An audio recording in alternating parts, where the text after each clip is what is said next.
Hello, everybody. Hello, welcome in. Happy Tuesday. Happy Tuesday, everybody. Hi, Lilac. Thank you for deeming your park entrance. How are you? But yes, so right now, my legs feel like fucking jello and my ass feels like a fucking rock.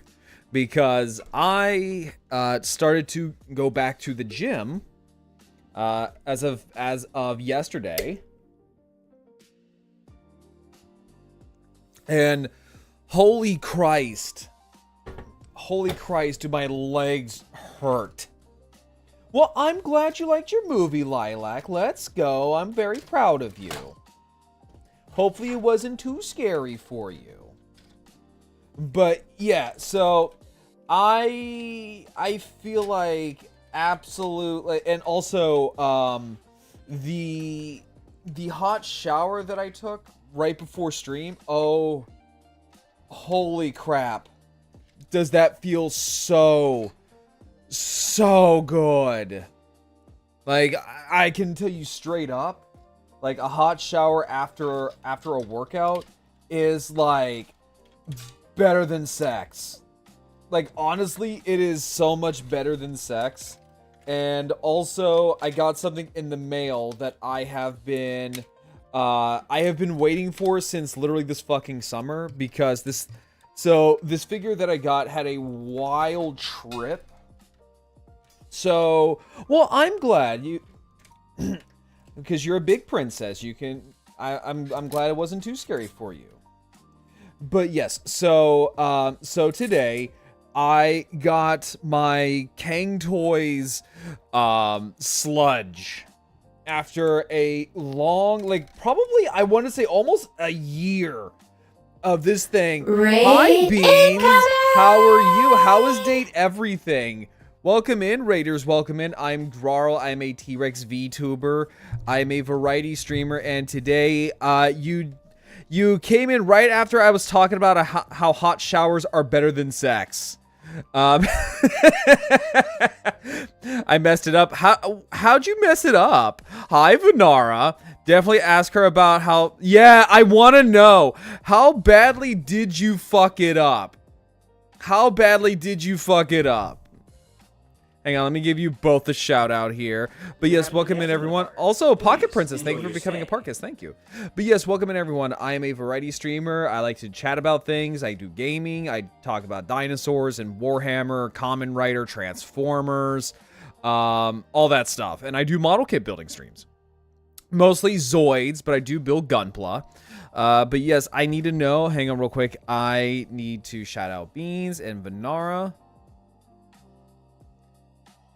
But yes, I need to know how'd you mess it, how, actually, wait, hold up. Wait, hold up. Where you at? Hang on, I gotta, hang on. I got hate with food. Wait, hold up.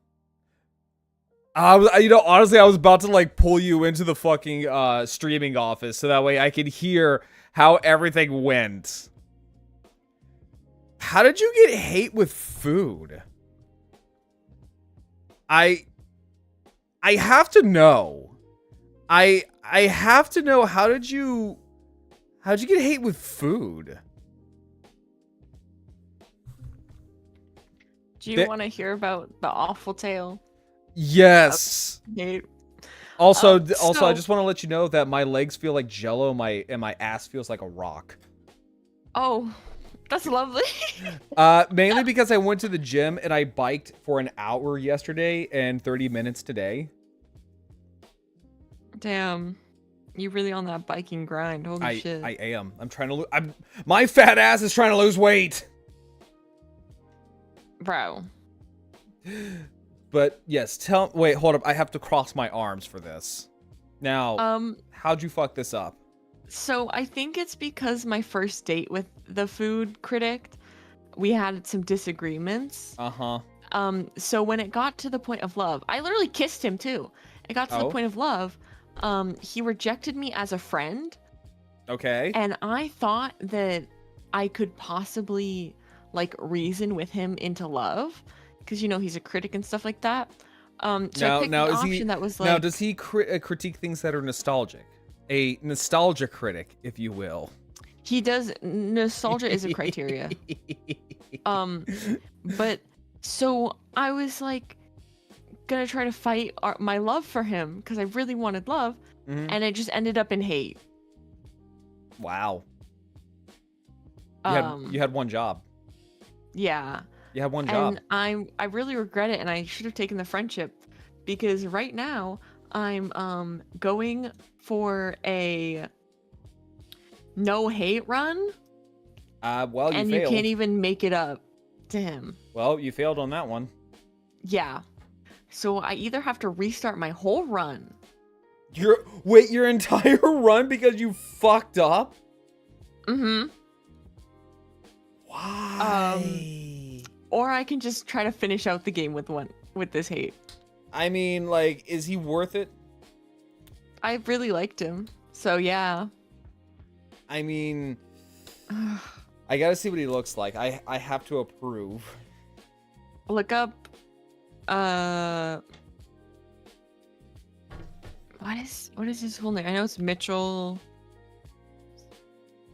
Michelin Man? Mitchell date. Beans, don't be. Yeah, everything. listen to what Venara says. Don't be a hater. I wasn't trying to be. Also, but hi, he's Dark food. Lord. He's food. He has a pie jacket, and he has ahi tuna, like an ahi tuna vest, and he has ramen hair, and yeah, and he's voiced by Michael J. Tatum. How could I not want that? Let me see here.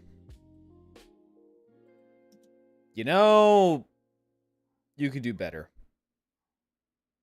Okay, I have other loves, yes, but I better. wanted him. He was cute. I wanted him. The man looks like he has a bunch of toaster strudels for a jacket. Look up Eddie and Volt. Eddie and Volt? That's my number one husband. Yeah. I swear. That's my number one. Are you? I forgot. Do you play Love in Deep Space? Do you play Love in Deep Space? I played the 5th. Uh-huh. Venara, does she play Love in Deep Space? You think I talked to Venara about Love in Deep Space? Apparently she says that you do.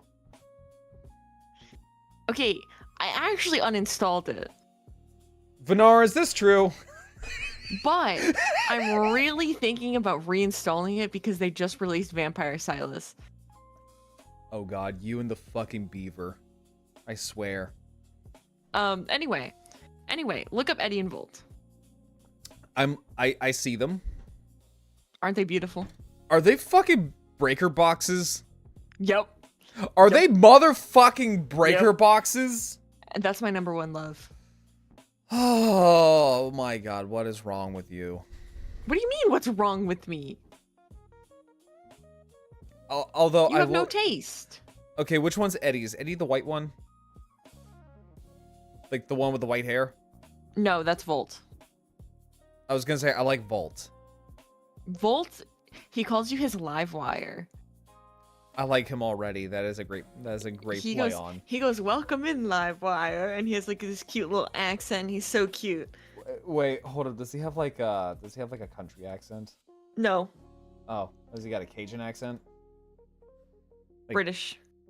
Ew. Yeah, but he's voiced by Jonah Scott, so of course he sounds fucking amazing. Ew, he's British. But Eddie is not British. What the fuck is it? What Eddie's hunky. Okay. That don't mean shit. Listen, like, it's Jonah Scott. How can I not love it? I mean, like, that is, I mean, like, to be fair, you know, I could see that, but, like, wait, hold up. Wait, what the fuck is that?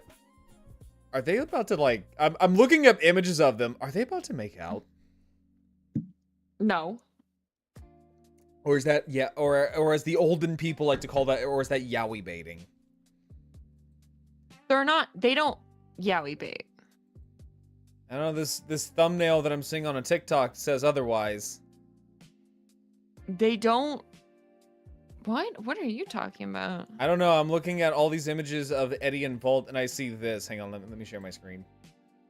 I see this. I see this. Hold on. Let me join the thing. And I see this. Hold on! That's fan drawn. Uh-huh. That's not a part of the game. Because I remember watching your stream and you were trying to romance a Hawaiian and a piano. Mm-hmm.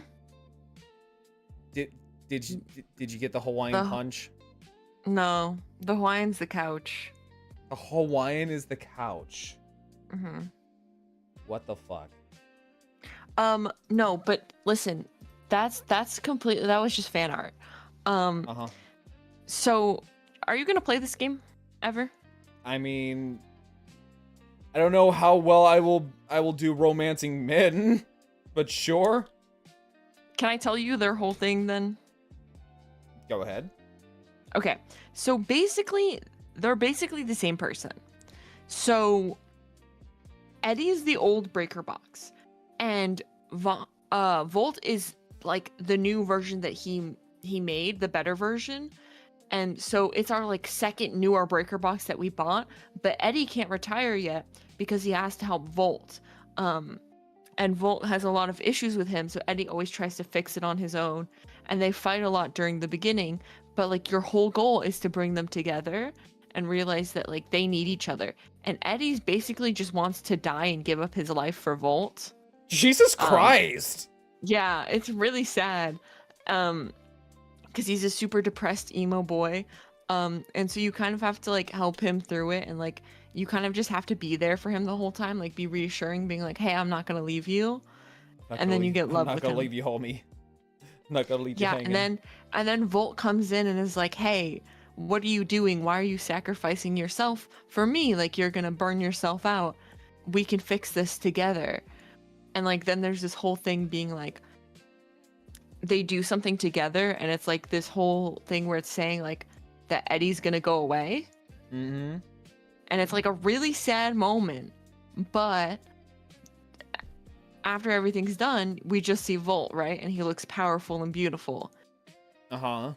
And Eddie's still there, and it's really happy a moment. And they run a bar in their breaker box, so anytime you go back to them, they offer you a drink. That's really and sweet. sit with you and call you their live wire.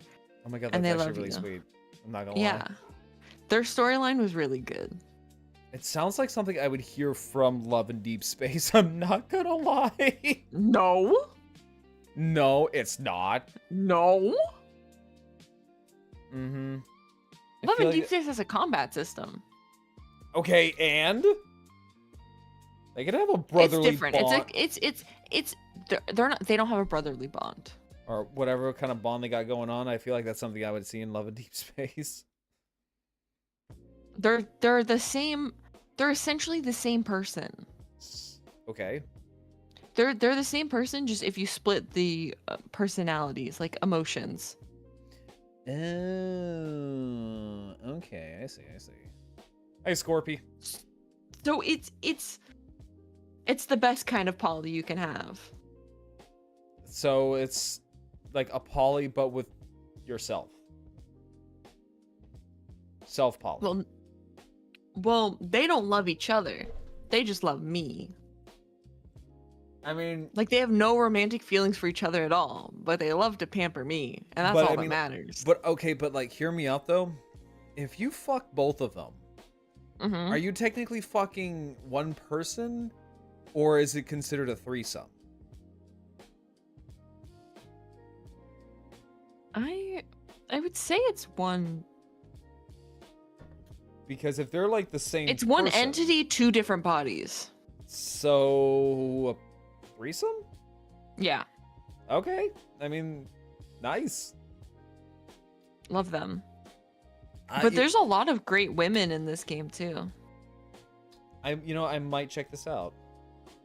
There's a safe. A safe? Look up the safe.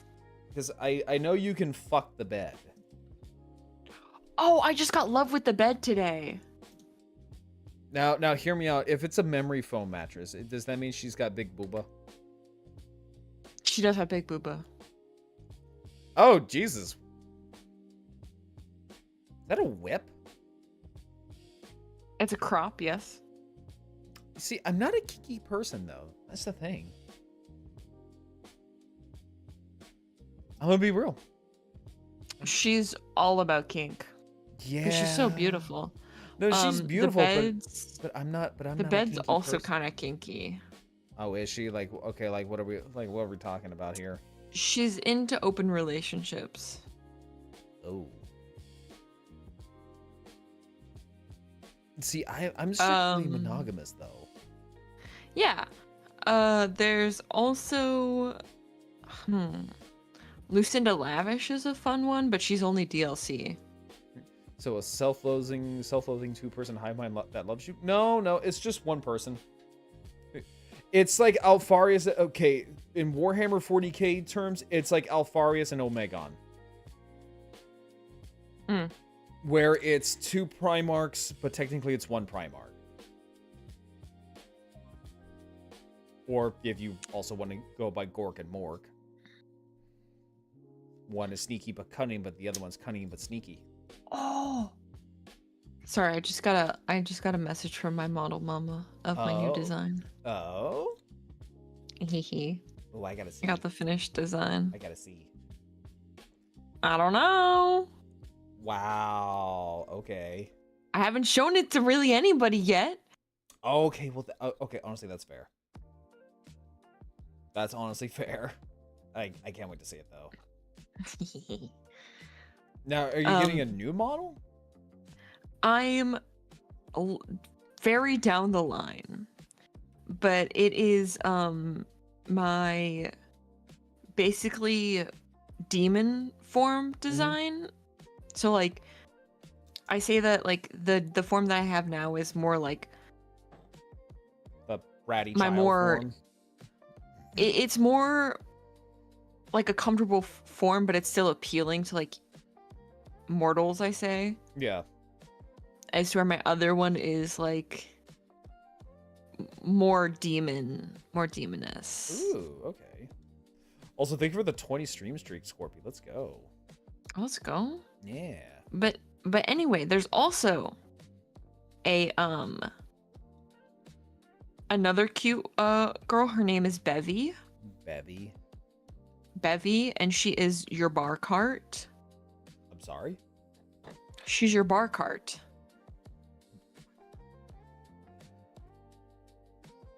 What the fuck? You know, like how some people have like bar carts? Yeah.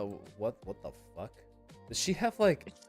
So she runs a little bar and she's I, really oh, cute. oh, I know. I'm just like, does she have like fucking like pictures for like arms? Oh, Bevy? Yeah. Yeah. Oh, I get it, because beverage. Ha ha ha ha. It's funny. Yeah. Uh, It is funny. I get it. I fucking get it. But it's a great game. Lucinda Lavish is also a good one. Wait, She's who? beautiful. Lucinda Lavish. Let's see here, Lucinda Lavish. Mm-hmm. Ooh, oh, I like her. She's the only DLC. Fuck me sideways with a rubber hose. What is she supposed to be? A lamp? She's the DLC. What? You spend extra money. She is your reward for that extra money. She's the DLC. Oh, okay, I get it. She's like a personification of the DLC. Yeah, basically, because when she comes in, it doesn't really specify like what she is. She's basically just the money you spent on the DLC. I like her. She's great. I like. Okay, I like how she has like a little hat, and it's like made up of But it's coins. the coins. Yeah. It's all the fucking coins. It's all the coin you spent to get her. Oh, I'm gonna like her. Oh, I might get this game now. I might get this game now. Yeah, she's a good one. Cause like I see a lot of things about this game, and I'm like, I'm straight as a board. I don't know how well I can romance the dudes. You don't have to romance the dudes. You can get friendship with them. Oh, good. Friendship's always an option. Oh, good. So you can get love, hate, or friendship. Oh, let's go. Okay, okay. Yeah, so you can literally just help them with their problems, and you don't have to flirt with them. Also, while I was watching your stream, I saw like you were trying to fuck the boxes. Oh, when I was putting things away, like my memories. Yeah. Yeah, I got her. Yeah. I recognize the thing, like the little dog she's holding. Yeah, it's one of those robo dogs. Yeah, yeah. They that was back whenever I was like a kid. I had them as a kid too. They were called Robo Cheese. Yeah, there was also a Tamagotchi. She had a Tamagotchi necklace, and then one of those paper fortune teller things that you'd make in school. See, I could never do those. Really? Yeah, I could never make them. I would always rip them up and make them into like little paper claws. Oh, I was a destructive child. I can tell. What is that supposed to mean? Damn. You're still destructive. I mean, yes, but that's neither here or there. Mm. I mean, like, yes, I have gone through at least 3 chairs over the course of my streaming career. Yeah? Yeah, I've broken one chair, I've broken the other chair. Luckily, this chair right now is my 3rd one, and it's still standing. For now. For now, especially since a lovely person bought it for me. So I'm just like, I'm not gonna fuck this up. Yeah. But yes, I am very, very, very destructive when it comes to my property sometimes. It happens sometimes. I mean, like, look at my car. That's a good example. I accidentally broke the door sensor for my car. Oh, God. So now it's just constantly thinking, like, the door is ajar. Oh, Carl. What? Why don't you get it fixed? One step at a time. Okay. How? Well, you see... Did you slam it too hard? Yes. On my God damn it. On my seatbelt buckle. Jesus Christ. So what happened was that it was 5 a.m. and I'm on my way to work, and I stop at a gas station, and I went to go and slam the car door, and the belt buckle was, you know, in between the door and the little latch for the door. And because of that, I guess it broke. Damn. So now it constantly thinks that the door is ajar. And you want to know how annoying it sounds? We have a guest in the park. Please. Also, Nox Damon, thank you so much for becoming a parkist. Thank you. Yeah, you want to know how annoying it is to hear that ping that lets you know that the car door is open every time you move your car? It's very annoying. You want to know what makes it worse? When you're stuck in like stop and go traffic. So every time you stop and then you move and it goes off and then you stop and then you move and it goes off. Try that for an hour. Jesus Christ. Try that for an hour. The fact that I'm still like sane is saying a lot to my fucking will. Yeah, ding, ding, ding, ding, ding. Stops. You move an inch. Ding, ding, ding, ding, ding. Stops. It says a lot about my mental stability that I am willing to just take it and just go, ah, yes, this is fine. At least the car's not on fire. No, I do need to get it. Yeah. All right. I do have to head out, but you have a great rest of your stream. Sorry I came in guns blazing being like, let me tell you about this fuck-ass dating game. Let me tell you how I fucked up on wanting to fuck the food critic. Hey, a girl's got a dream, you know? I mean, true. I was hoping it was a critic of nostalgia. It's the way he remembers it, so you don't have to. You're too young to understand the nostalgia critic. Too young. Nope. I'm sorry. Uh-huh. Be cultured. Goodbye. Bye. She's not cultured, chat. She's not cultured. Also, hey Paleo, how are you doing? But no, I wanted to show you guys this thing that I got in the mail. Mainly because this thing took about a year. This took about a year to get to my fucking house. Because what happened was that this thing that I ordered, it was a pre-order that I paid for, in like, I want to say, August? July, August, somewhere around that, give or take. And so it was delivered to my old house in Florida. And then it was intercepted, and then it was sent through the mail, right? So it was sent through the mail, and somewhere along the way, it got lost. It got lost from Florida to Maine. So I contacted Shozy Store, and I told them about it, and they're like, oh yeah, no, we noticed that it has been, quite a while since you ordered this, and it never showed up. So here, we'll replace your item for free. And I'm not gonna lie, I was getting a little nervous because it wasn't delivered right away, but also that's just because of the snowstorm. So when I got this in, I'm just like, oh my god. I'm not gonna lie, I took this with me when I went to the gym, just because I'm like, oh my god, I can finally like hold this thing. And so I kind of fiddled around with it in the fucking parking lot in my car after I like got done with the gym. But hang on, let me actually set up my webcam for this, because I am so happy that I finally got this thing. So it's a third-party transformer, right? So it's a third-party transformer that I got.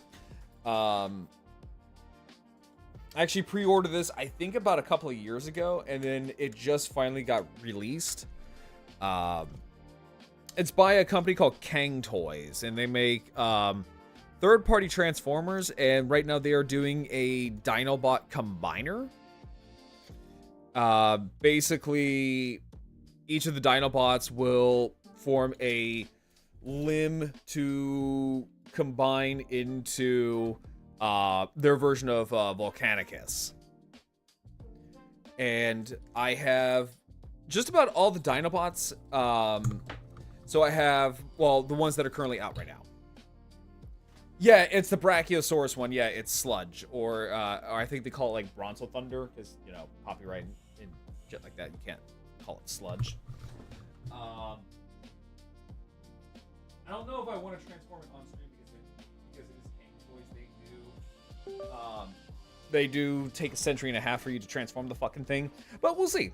We'll see how it goes. Yeah, we shall see how this goes. But hang on, let me see here. Because I was kind of fiddling around with it like before streaming. Let's see. Okay, there we go.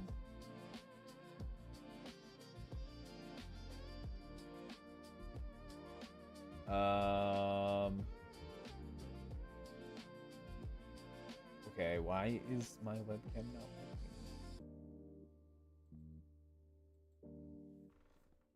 Oh, that's why. Oh yeah, that's right, there's the cat. There we go. There he is in all of his glory, and my webcam decided that it wanted to fuck up.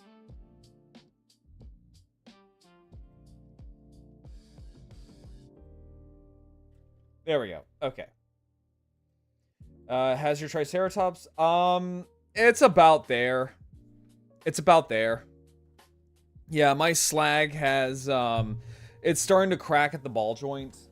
Or the socket.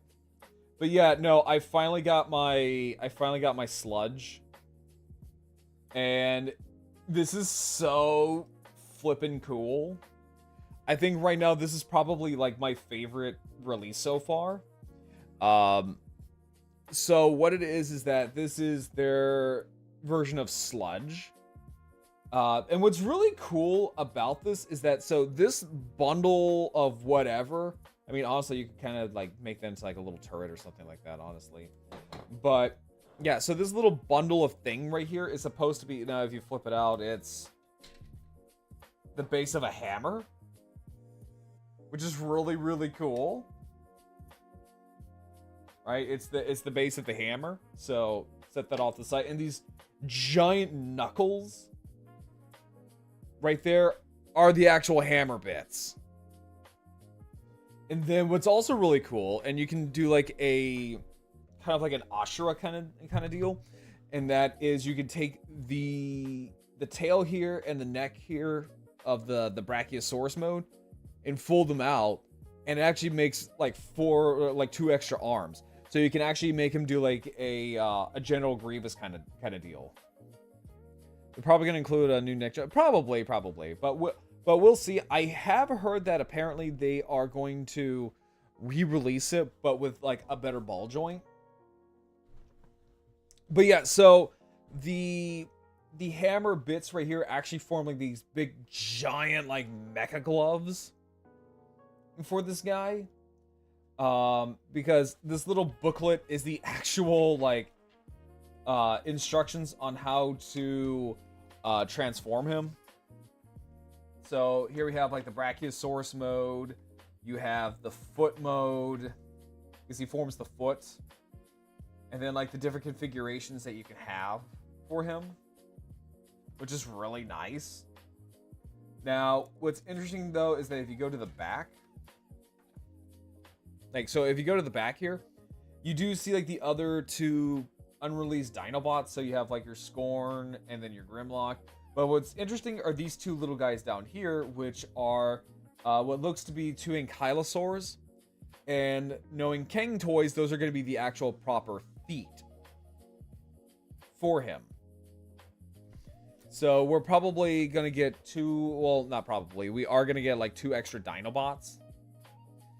Is the... Okay, I mean, mine's fine. I mean, I just got it out of the box just recently, but Yeah, no, I mean, like, it's perfectly fine. I do see that it has a clear, like a clear ball socket joint. But yeah, no, at least mine is, because I know because I was watching a little bit of Jobbies. But yeah, no, mine's perfectly fine.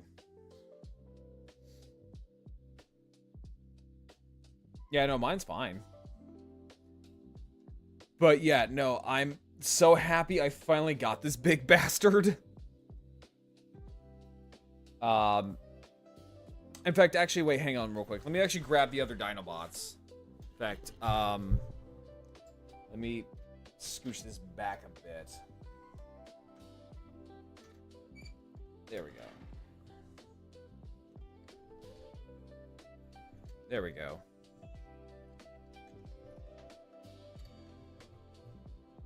Yeah, let me...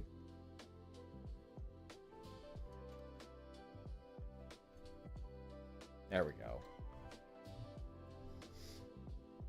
Yeah, I haven't seen all of Jobby's like review of it, but no, but that actually sucks though. Hang on real quick. Let me grab the other Dinobots for you guys.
There we go. Okay. Yeah, so basically now I have just about all of these Dinobots. Yeah, you can see like with mine.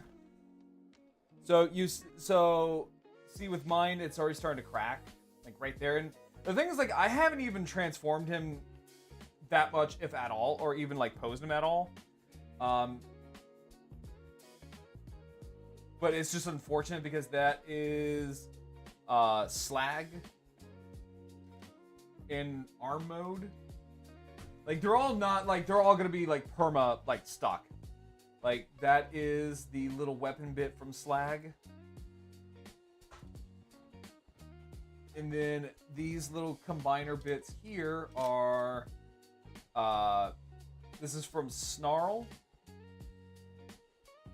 And the wings here are from Swoop, which is already like a pretty massive ass wingspan. Like, that's a pretty decent wingspan. So Volcanicus here is going to be huge. Like, he's genuinely going to be huge. There is Swoop himself.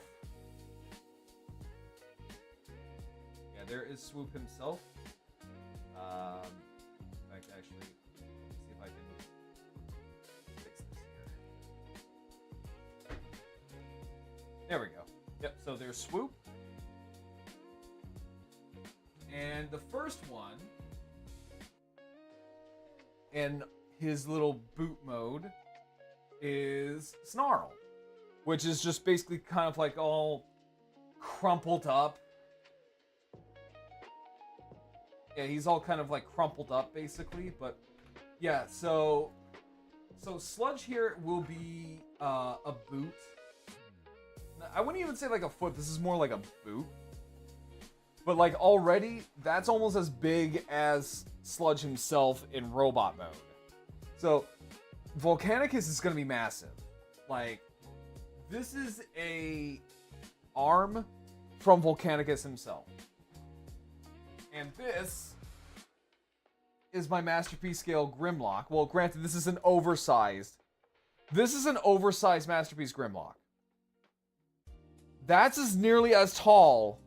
That is nearly as tall as a an oversized masterpiece Grimlock. That is completely nuts. Like, he's going to be fucking-normous. There we go. That's all I wanted to show. But yeah, no, he's gonna be fucking-normous, and I cannot wait. See, I feel the sauropod of the Dinobots should be the main body. Let's see here. If they scale it right. Well, they're not really going by off of like dinosaur proportions, right? They're not going by off of dinosaur proportions. They're going by off of like the Transformers themselves, right? And typically the Combiner torso is the leader of the Combiner group, right? So if Grimlock is the leader of the Dinobots, well, guess who gets to be the limb? It's going to be Grimlock. It's the same thing with Bruticus. Well, Onslaught is the leader of the Combaticons. Well, guess who gets to be the guess who gets to be the torso of the Combaticons? Onslaught. So you kind of have to go by off of that. Hi, Tori. How are you doing? Stinky? I'm not stinky. I will have you know, Tori, I took a shower before I streamed. I don't know about you and all of your cursed ass food. With all the cursed ass food that you share me. But no, how you doing, Tori? Also, so chat. It seems like next year we're going to be seeing a lot of like these,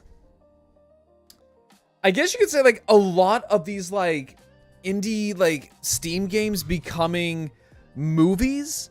Let's see, I'm good and hi. But yeah, so like I don't know if you guys are familiar with Chill Arts. I don't know if you guys are familiar with Chill Arts. Chill Arts is a Japanese indie horror game developer group.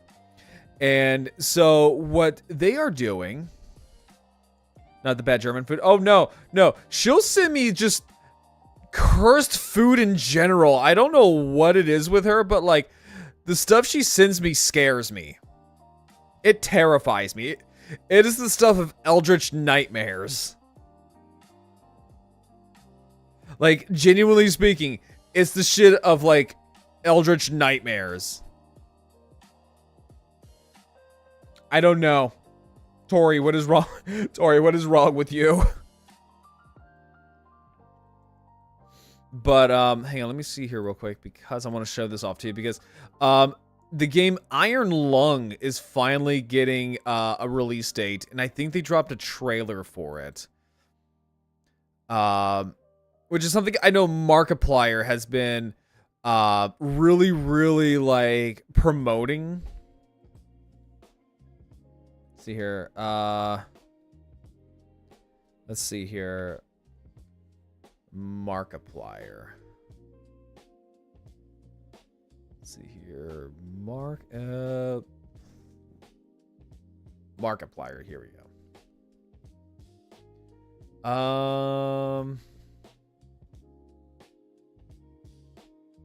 Or was it already, or did it already have a trailer? Did it already have a trailer? Unseen hope. It lies. Huh. I actually didn't know it already had a trailer out. Or I guess that, well, I guess that's a teaser. I guess that's a teaser.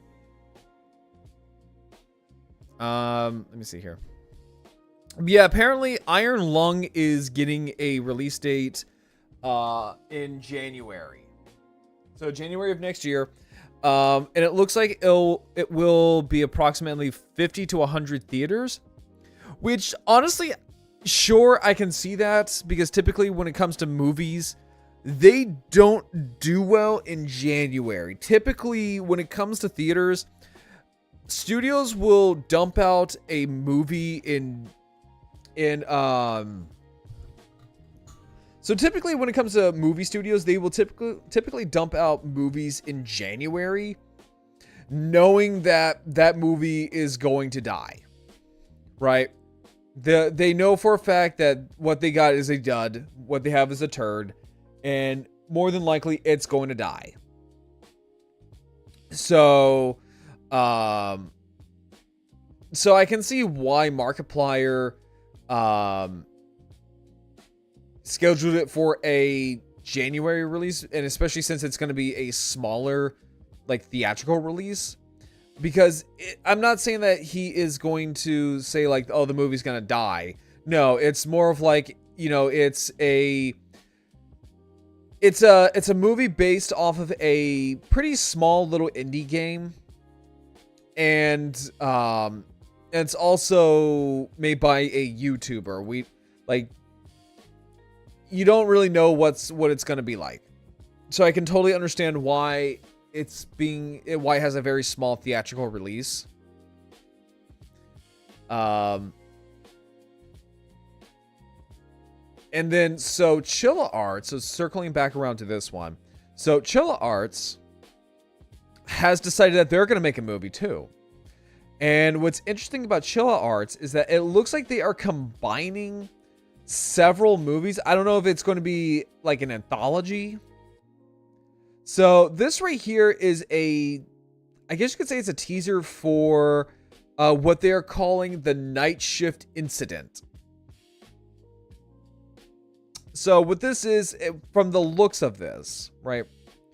So by the look of this, so it looks like it's a combination of a few of their games. So it looks like it's a combination of the Closing Shift. Because you can kind of see the coffee shop here by the looks of it. The convenience store. I forgot what this one is, but I know it's about a radio broadcasting. So, I don't know. Like, I'm very curious about it, but apparently it's also going to be... It says, movie Night Shift Incident. Cast and theme song information has been revealed. And I'm guessing it's going to be like a road show. From what I'm gathering by this is that apparently it's going to be like a road show.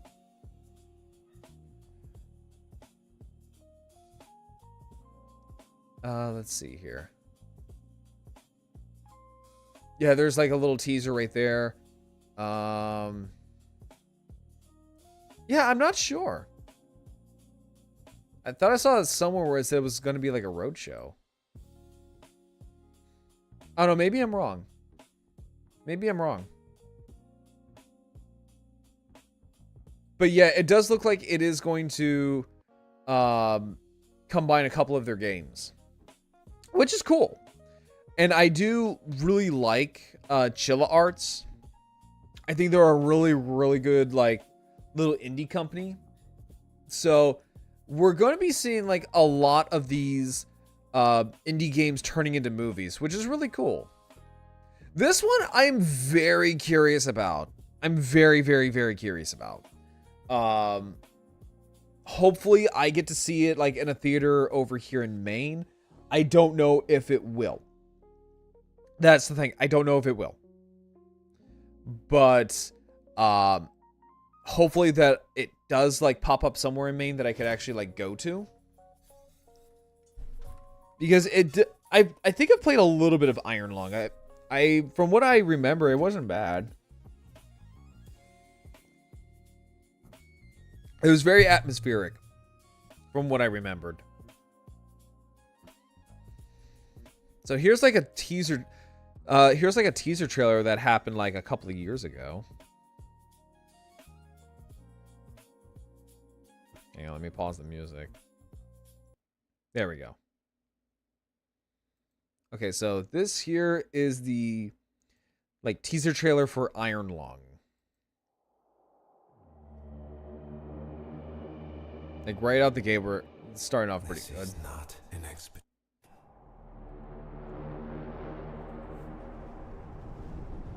It's an execution. Okay. They put you in here. They don't want you to return. And even if you do, and even if they keep their promises, what freedom waits for you? A few dying ships in a sea of dead stars. If there is still Oh, I think this is dialogue from the game. lies beyond the veil, hope in this void is as illusionary as the starlight. I will choose to breathe my last here, at the bottom of an ocean. Unseen. Unheard. Oh, this is good. Uncontrolled. Oh, I like this. They will get their execution. Oh, this is trippy.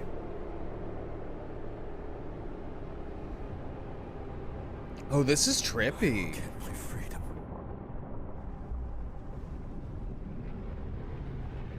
Iron Lung. Oh, this is trippy. Okay. Yeah, I'm definitely gonna have to watch this. Let's see here. We're gonna get -0 by next fall, winter. I am very optimistic about it. I don't know how that's going to go.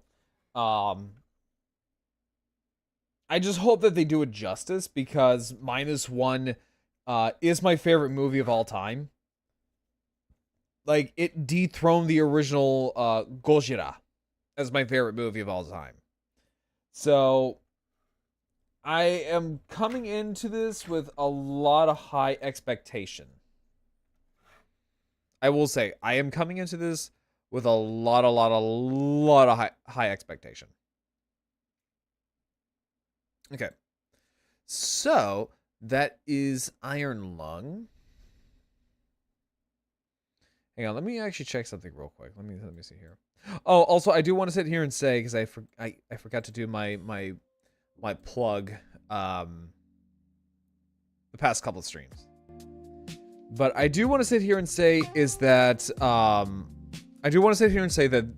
I am an affiliate with HobbyLink Japan. HobbyLink Japan is your #1 hobby store in the world for all of your anime, figure, and Gunpla needs. Use my chat command code !HLJ. It'll take you directly to the website.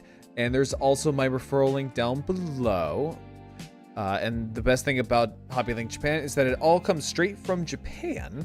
And if you don't want your items shipped immediately, they do have a private warehouse system where they can hold up your items for a given period of time. Anything over that will be a 100 yen fee. And they do ship worldwide. And once again, it all comes straight from Japan. HobbyLink Japan, your #1 hobby store for all of your anime, figure, and Gunpla needs. Okay. You know what? Actually, wait, hang on. Let me see something real quick. Wait, hold up. So, because I saw this person react to this channel before. And I want to react to some of his videos. His name is Morpaz. And he makes a lot of these really really funny ass like videos about nature. So I think we'll take a look at those. There we go. Hang on. Yeah, I love his videos. This dude's funny. Like, this dude is fucking funny. There we go. This is the world's deadliest tree. Introducing the manchineel tree. Yep, Found in okay. the United States of America and the Caribbean, and you may be wondering, what Yeah, I'm so full, like, the okay. answer is that when growing this thing, God used the same design philosophy that Miyazaki uses when he puts a swamp in a FromSoft game. Oh, Because God. even thinking about the fucking thing. Hold up, let me, Yeah, so like, okay, as a Floridian, I'm very, very aware of the manchineal tree. It's something you don't want to fuck around with because, yeah, it's essentially like a Dark Souls like answer to like a tree. And the thing about manchineal trees, hang on, let me see here real quick. Let me just scrunch that down just a little bit. There we go. Yeah, that's fine. And there we go. Yeah, so the thing with manchineal trees is that they look like innocent trees until you like walk under them or touch them or hell, even like okay, hell, even burning these trees doesn't even help you. Like the smoke from a burning manchineal tree will actually make you blind. Like even burning these damn things is not even gonna save you. Will poison you. Leave me alone. The entire tree, from root to stem, contains more toxicity than Oops, all plant toxins. and that starts with the sap. Damn. This Okay. thick, sticky, white substance is not only found inside the tree, but And so, okay, so the other thing is that in Florida we have plants like this, right? Granted, they're not manchineal trees, but there are like these plants in Florida where if you pluck the stems, they produce this really like thick, milky, sticky like sap. And they look like a bush. And they're not very tasty. Like as a kid, I touched it. I actually like wanted to see what it tastes like, so I put a little bit on my tongue. It did not taste very good. But then they also produce like a weird, like brightly orange, almost kind of like spiky or spiny little fruit. And apparently they're also poisonous to eat. So I don't know what they're called. thinly coats the entire thing, not unlike the sock under your bed. Damn. This is a problem because it contains 3 separate toxins that will seep into your system if you so much as f***ing brush the thing, causing severe itching, swelling, Yeah. and chemical burns. I think it's just because of allergies. Getting Yeah, no, yeah, manchineal trees are something you really, really don't want to fuck with because I can imagine that will probably last for like hours. And it proves like, it proves even more so that like Florida is literally just the America version of Australia just because of how batshit crazy a lot of the stuff that happens in Florida. Like the people, yeah, the people are fucking weird, but then you have something like this thing. toxic shock from just touching the thing isn't enough for you? Well, you'll be happy to know that eating the fruit on it can just kill you. Yep. Yep. Yeah, what They're called the little sap apple of does death. to your skin, the fruit essentially does to your throat and internal organs. So just a few bites of Satan's apple here will cause you to start choking before you experience the worst stomach pain of your entire life, collapse to the ground, puke your guts up, and then start shitting them out. That is okay. Honestly, that is like a horrible way to go because you got to think like you're not just gonna die from like shitting out your brains, right? You're not just gonna die from that, but you're also gonna die from you're basically your insides turning into just liquid mush, and then also you're vomiting while shitting uncontrollably. But the f***ed up part is even if you don't eat the fruit or touch the tree, it can still poison you. How? Yeah, I wouldn't know, like, suddenly it starts pissing down with rain. which is a thing in Florida because some days where it will be nice and bright and sunny and the sky is clear or it'll barely have any clouds in the sky. And then next thing you know, it's fucking raining. It's like pouring down rain. Thinking quickly, you run for cover under the branches of a tree. A manchineal tree. The rain hits the leaves and the branches of the tree. Mixes with the yep. toxic sap Yep. and falls directly onto your fucking head. Yep, and then it starts causing chemical burns. This is the world's deadliest tree. And this tree grows. Okay, so we're gonna take a little bit of an ad break. I'm gonna go grab something real quick, and then when we get back, we'll watch more of these videos. And maybe watch something else. I don't know. I'm also like in a Digimon mood, so maybe we'll play a little bit of Time Strangers. I'm not sure. I'm just very addicted to that game. All right, guys.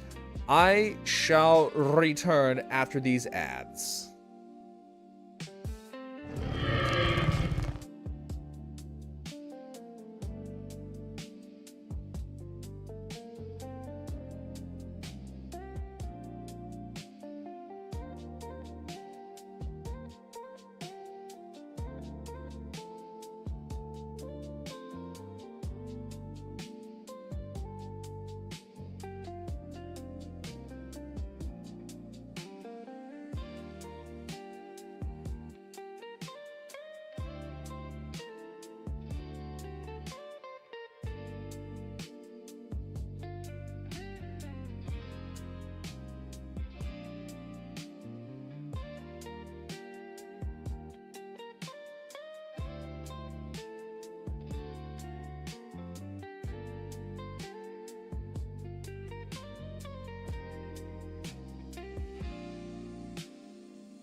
Alrighty, guys.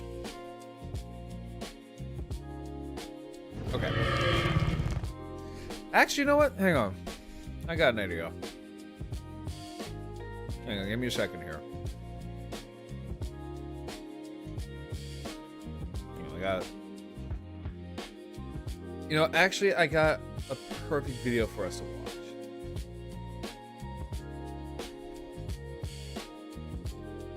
There we go. Hang on. Let me see here.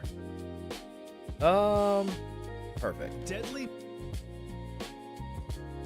There we go. Watch a little bit of chat history. Yeah, watch a little bit of chat history. So this is Horrible Medieval Jobs That Meant Certain Death by Chat History. So 3, 2, 1, go. Deadly medieval jobs. Like a low IQ fella who just ravaged a Viagra bottle, alchemy was simple, yet very hard.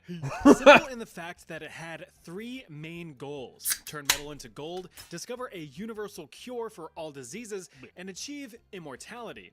Simple on paper. Yeah, that's very impossible. hard in the reality that no one knew what they were But doing. also, The vast majority of natural but like also, alchemists were basically like scientists back in the day, right? Like, they kind of like bordered on the lines of like mysticism and what we now know is like basically like science. Like, it's kind of interesting from like back then. science at the time was still a mystery, and it was up to these alchemists to fill in the blanks. But on the path to reaching those improbable goals, many critical discoveries were made. Distillation allowed you to purify poopy brown water by boiling it and cooling the vapor. Yeah, I don't think that really took like a fucking alchemist to like understand like, oh, if I boil water with poop in it, maybe it'll get rid of the poop and the bacteria. Huh, who would have thought? To make You know damn well the guy who like fucking invented this shit felt like hot shit. poopy brown water. Many plants can be mashed into festering wounds to make them feel less like you're about to die. And sprinkling some sulfur and charcoal over your non-suspicious pile of potassium nitrate could create something called black powder that may or may not be useful in some sort of gun-like device in the future. But every new that must have discovery been was the result. Yeah, because like you gotta think like the guy who discovered gunpowder. I wonder how many like tries it took without them blowing up.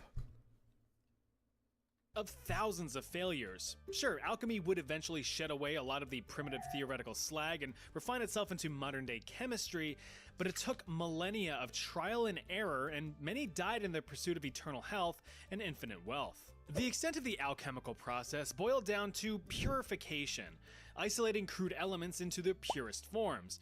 And how do you purify things? Fire. Just heat stuff up until something happens. And that was the main problem. You see, alchemists had a rudimentary approach to their own safety. Yeah, 'cause, when it like- came to Like if you're trying to cook shit, especially if it involves things like gunpowder or like anything hydrogen related, you're not gonna have a good time. Your existence on this earth will be pretty short. about with toxic substances. Their main form of protection was wearing long robes, or at the bare minimum, a durable leather apron. This would, at the very least, give +5 defense against any spontaneous splishes and splashes of any would-be lotions and potions. But if you've ever been chewed out by your chemistry professor, you know that's often the least of your worries. Now, getting a drop of salty water in your eye at school may seem trivial, but if that harmless sodium chloride enriched dihydrogen monoxide were instead something more spicy like, say, boiling hot mercury, and then things get a little life-threatening-y. Alchemists didn't really use face or Like, eye mercury's protection no outside of joke. just squinting a little bit and hoping for the best. But when that plugged beaker of boiling broth decides it wants to overcome a pressure differential, you're gonna wish that something was there between you and Also, fun fact. So fun fact is that the term "mad as a hatter" came from Mercury. So like back in like I want to say the 1800s, when people were making hats, right? When people were making hats, they would line the hats with mercury. And if you know anything about mercury, is that over time, due to exposure to mercury, your mental stability will teeter and you will go crazy just because mercury literally will poison your brain. So that's why the term "mad as a hatter" like That's where it came from.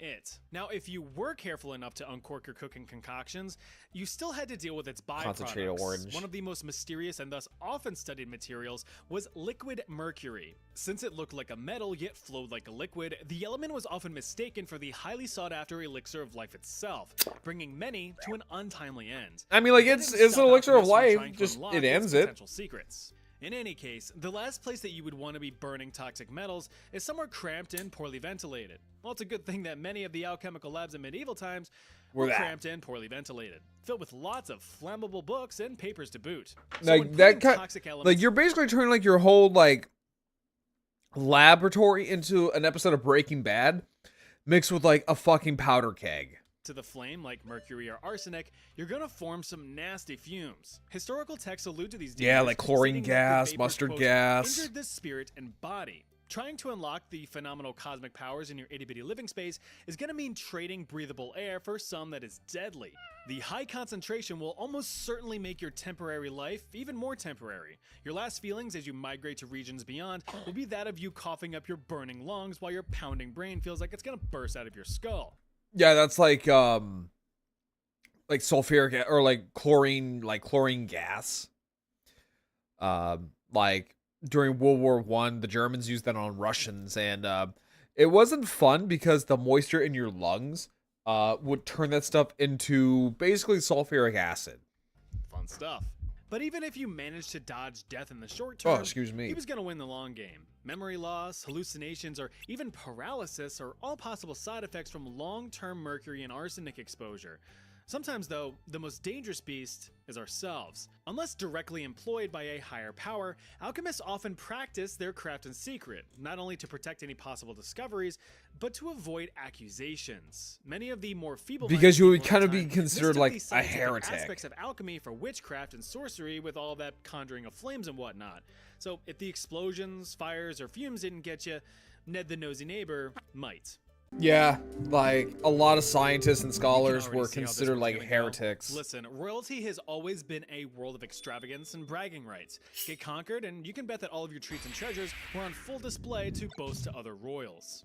No, not the Millennium Rod. Shiny rod is. Aye, take a gander at me family jewels. Oh man, that's nothing. You should see my But family not jewels. all wealth was silver and gold, as King Henry III of England would You should totally see my family jewels. Just saying, Tyrannosaur jewels are quite big and quite plentiful. soon come to realize in 1235. Arriving on the front doorstep one morning was a gift. 3 gifts, actually. As a present in good faith to maintain political relationships, Emperor Frederick II of the Holy Roman Empire Enjoy the lions, adult babe. lions on Freddy, Henry's doorstep. Freddy 2. King Henry absolutely adored the giant cats and set him up in a less than suitable habitat within the Tower of London, opening up the royal menagerie to royal guests as a royal flex. The menagerie eventually expanded with elephants. a Oh polar god, bear, you gotta think just how badly that would smell.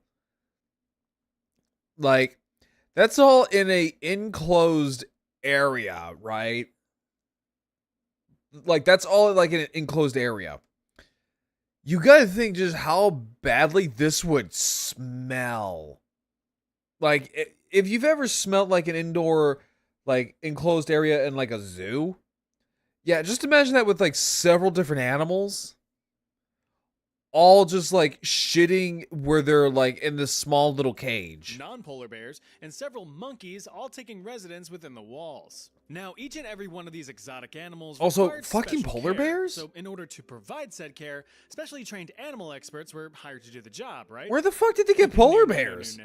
It was, of course, cheap, uneducated, and expendable Seriously, where the laborers fuck did they get that were polar the bears? prime candidates. Poor, unfortunate souls sent to clean, feed, and care for the beasts. And it was all easier said than done. No matter how friend-shaped wild animals may seem, they're still wild animals, and they will murder you at a moment's notice. Once you stepped into Yeah, guys, I'm friend shaped. Look, I'm friend shaped. Yeah, I promise I won't eat any of. I mean, like, I ain't making no promises, but like, yeah, take a T-Rex for example. We're friend shaped. You want to hug a T-Rex? You want to hug a T-Rex? I'm just saying. the literal lion's den, you were at their mercy. Without extensive knowledge on how to meet their most basic needs, these animals were often feral and malnourished, and thus a very real threat, especially when you're looking like a tasty treat. Habitats at the time, if you could even really call them that, were often poorly constructed and weren't any more complex than a simple... Like that right there is just a recipe for like one pissed off lion or a tiger, or I'm assuming that's a mandrill or a baboon, fucking bear, like any of these animals, just to have the urge to just rip your face off. Nothing is saving you, like John Jackass over here, from this tiger popping out these bars, jumping down and dragging you away. Cage. Some historical records allude to incidents of collapsing cages or animals managing to break free from and ripping apart the Arctic is in Europe too. limb. Yeah, but like, Wasn't are polar bears in to Europe? catch a claw from time to time, or witness your buddy get converted into a PNG under an elephant's tree trunk of a foot. If you did manage to survive the animals unscathed, you might not survive your employer. Like I said before, the animals were royal property, so failing to keep them healthy may as well be a slap in the face of the king himself. Any keepers responsible for a premature death of an animal were in for severe punishment. Yeah, because like the king is supposed to be like the king of all else, right? Like when you're a king, you are anointed by God himself. So the failure to keep an animal like that alive, you're not in for a good time. Lucky ones were simply fired. The less than lucky ones were also fired. Just like they won't be around anymore. The profession of plague rat catcher is pretty self-explanatory. Bunch of plague-infested rats carrying plague-infested fleas running amok. Eat the rats. To be dealt with. Humanely, of course. Although rat catching or vermin extermination itself has been a profession for as long as rats have been around, they were especially in high demand during the time of the Black Plague. I mean, just get some cats, just get some cats, some owls. Raid incoming! Hi, Hollow, how are you doing? Placing the blame on microscopic... How you doing, everyone? I'm Grarl. I'm a T-Rex VTuber. I'm a variety streamer. I like yapping. I talk about a lot of things. Right now, we're watching Chat History. And I like to do model kit building streams. I like to chat about like Warhammer, Kamen Rider, Zoids, Gundam, all that stuff. So welcome in, everyone. Welcome in. How was your stream, Hollow? What'd you do? Yeah, let me give you a shout out real quick. Did a little unboxing. Nice. What was it? Because I, too, got something in the mail today, and it's my Kang Toys Sludge. Like, I finally got this guy in, and before I go to bed, I will transform this guy. Probably not his limb mode, Reed. Wait, what? Yeah, no, like... No, I'm saying, like, what did you get? No, I'm saying, like, what did you get in your pile of loot? Prime Invasion? Oh, did you get Micronus Prime? Corn dogs, the usual go-to scapegoats were the devil, poisonous air, or the classic Jews. But some... Yeah, that I forgot that was a thing. Where during the Black Death they kind of see here, but in short, Nova Prime, see here, Prima Prime, Kiryu, Gojira, Grimlock, and nice. Damn, that's actually a pretty good load. Yeah, no, that's a pretty good load right there. But also, yeah, so basically like during the Black Death, or just like during like the medieval time, like in Christendom, aka Europe, basically. Jews were kind of like the blame for a lot of things, and the Black Death was unfortunately one of them. Hey, Ranma, how you doing? Pattern recognizing fellows realized that filthy rats usually carry filthy diseases. And it was true. Black rats, as they're known, very much did carry debilitating diseases. You got your leptospirosis to ruin your day, muscles always aching, fever never breaking. I love how he always eyes, rhymes steaming too. red It's eyes, and funny. a rash that never goes away. You also had salmonella, which causes you to frequently force out fluids from front to back. and Yep, also makes you're you solid in your shitting daily and puking crosswords. on both When you don't want a ends. mass infestation to evolve into a mass infection, rat catchers were hired to help minimize the spread as best they could. Rat catchers would hunt, trap, and kill the vermin. I think But like in they doing even so, bred they put like themselves special at types of severe dogs risk. The just to thing hunt is, rats. don't exactly like being caught, so they're gonna go into a full-fledged survival panic, gnashing and gnawing at Yeah, anything and this is nearby, what we which call would most likely be rabies. fingers, hands, an arm, or face. The obvious problem with that is the contraction of the aforementioned diseases, as Or the well as plague, Black Plague that itself. too. Of course, there were many other hazards. Remember them fleas I mentioned? Well, they would do a little emigration to a new host. You. Yep. Once you were infected, all of your own And, personal like- fleas and lice, See, one of our customs is to wash before bread, which wasn't common in those. Yeah. There was so like in medieval towns and stuff like that in cities, it was very unsanitary. Like people would just throw out like their chamber pots or their stool buckets or whatever. Just throw it out in the streets essentially. And they use a lot of communal stuff as well. So not only that, but the bedding for your commoner was just if you were lucky, it was wool. Like you had a nice wool bed. And if you were poor as shit, you just laid on straw. So yeah, so typically fleas like to hide in places like that. Also, thank you for the head pads and for the park entrance. Yeah, so medieval cities and towns were essentially just cesspools. very dirt poor medieval peasant would then further spread diseases like wildfire. But bites and bugs weren't the only threat. Rat catchers often had to venture into enemy territory, Yep. squeezing through holes and swimming through cesspits to find rat nests to kill them at the source. Rummaging around in all of that danky and Yeah, get them sticky rats. means a lot of environmental exposure. Sustaining a simple scrape against a stone slab that's subsequently slathered in shit leads to a nasty, potentially life-threatening infection. Yep, so like getting a scrape like that is essentially like a death sentence. Especially like so like even like back in the day, you also had things like called gong farmers, which were essentially just poop farmers. Where they would go into these cesspits and communal toilets and just gather up poop. So you had that as well. Like there was a lot of like just really weird and like unsanitary jobs back in the day. Similar to the gong farmers or night soilmen Yep, from so here my we go. previous worst jobs video, these rat catchers could also succumb to suffocating in sewer slop. Not only that, but the frequent use of arsenic-based rat poison could do a number on the lungs. The good news, though, is that all of the success of the medieval rat catchers helped severely limit the spread of the Black Plague, bringing the total death count to only tens of millions. Yeah, of only people. killed off You like did your what best, rat a vast catchers. majority or Thanks for a nice or tale. over half of the population. I mean, good job. Now, if you think that grave robbing wasn't a job, think again.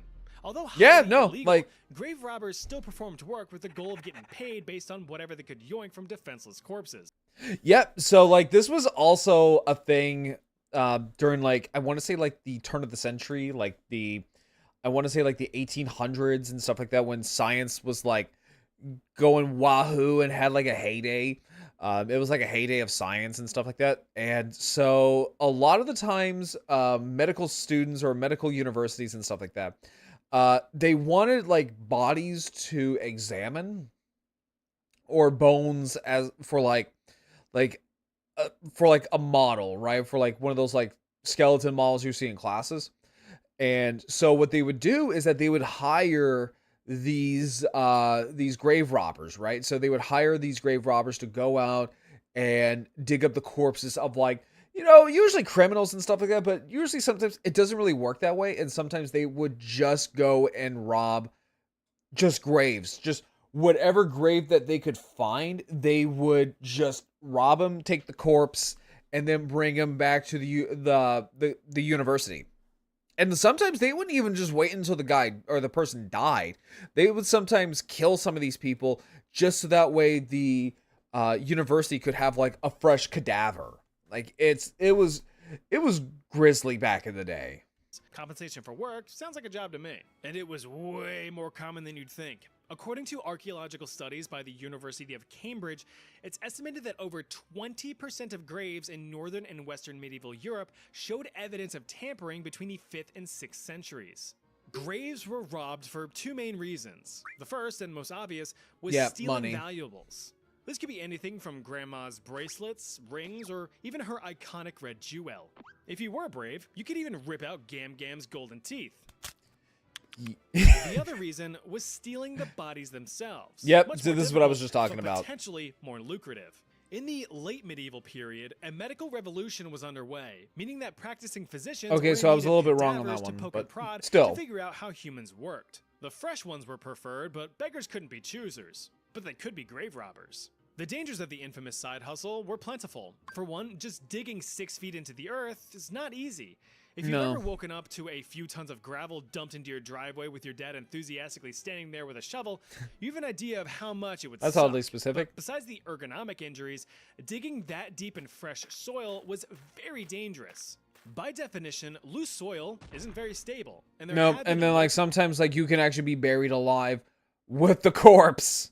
multiple reports throughout history of grave robbers being discovered buried in the very graves they attempted to rob. Robbers were also running the risk of digging up the diseased deceased. Victims Yep, of the plague, so, like- tuberculosis. Yep, so like if you are like digging up like a plague victim just because you wanted to steal like say like their ring or their jewels or something like that or their coin, you are unearthing a disease and it's going to come right back at your face and the process will begin anew. Leprosy and smallpox can have their afflictions live on far after their own deaths. If life was like a box of chocolates, then death was simply a sack of Chocolates, okay, farts. they're gum. You knew exactly what you were getting, you just didn't know how bad. Cracking open a coffin could leave you coughing instead, but it was a known risk. If falling dirt and disease failed to cut your life short, then someone else would. Grave robbing was a crime, a very serious crime.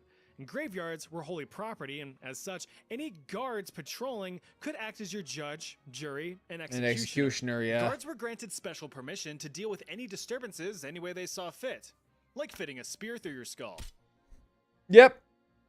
And because Luckily, like you've already done all the because like they would also say like grave robbing is or like disturbing like someone's final resting place is typically like considered like one of the ultimate taboos of like I want to say Christianity or like I would probably say like any form of religion.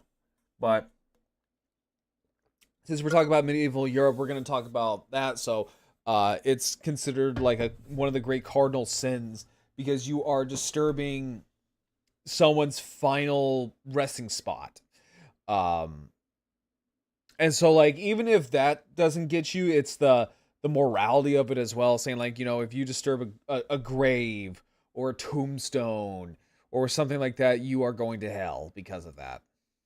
Because you're violating this person's final resting place and they will not find peace. heavy lifting of digging a grave, the guards just had to tidy up. If the guards were more merciful, you would simply be arrested and your fate left to the courts. But you would most likely end up 6 feet over the ground before you ended up 6 feet under it. Oh yeah, bell ringers. Actually had a pretty important job for the everyday person. Game time, lame time. They were the timekeepers. Yeah, sure, there was that big glowing ball in the sky to tell you dawn and dusk, but all the other hours were approximations. It was up to bell ringers to mark the important times of the day, call people to service, or chime special occasions. Yeah, because like a lot of people back in the medieval era weren't that bright, right? There was a lot of illiteracy back in the medieval times. I mean, like, yeah, you had things like maybe like say, you know, sundials and stuff like that, but like, I think that was I think that was a Middle Eastern thing. I mean, I can't quite remember, but yeah, a lot of people would rely on like churches and stuff like that to tell the time for them because again, they were kind of stupid. The common medieval peasant was dumb. But doing so was extremely physically taxing. A standard tower bell could weigh anywhere between a few hundred pounds all the way up to several tons. Jesus. Granted, the big-ass bells required multiple people, but each man I have a his feeling own you would go weight, deaf. And then some. Having a tug-of-war match with a several-ton hunk of metal isn't the best wager to make. The sheer momentum Yeah, of but these think about bells the as they gains swung you'll back and have, forth though. was something to be reckoned with, and it demanded respect. Or else. A survey conducted in 1990 asked several thousand London bell ringers about any injuries sustained during their ringing duties. Jesus. And the answers Like, didn't leave much to the imagination. That's still kind of crazy that, like, what did he say, like, the 1990s? Is that what he said, like, the 1990s? Sheer momentum of these bells as they swung back and forth was something to be reckoned with, and it demanded respect. Or else. A survey conducted in 1990 asked several 1990. thousand London bell ringers about any injuries sustained during their That's still kind of interesting, though, that, like, even, like, as recent as the 1990s, there were still people ringing bells. You would think by then, a lot of bells would just be, like, automated, right?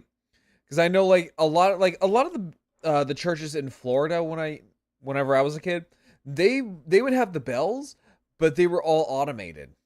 They would all go off at, like, every hour or something like that, or like every Sunday you would hear, like, church bells.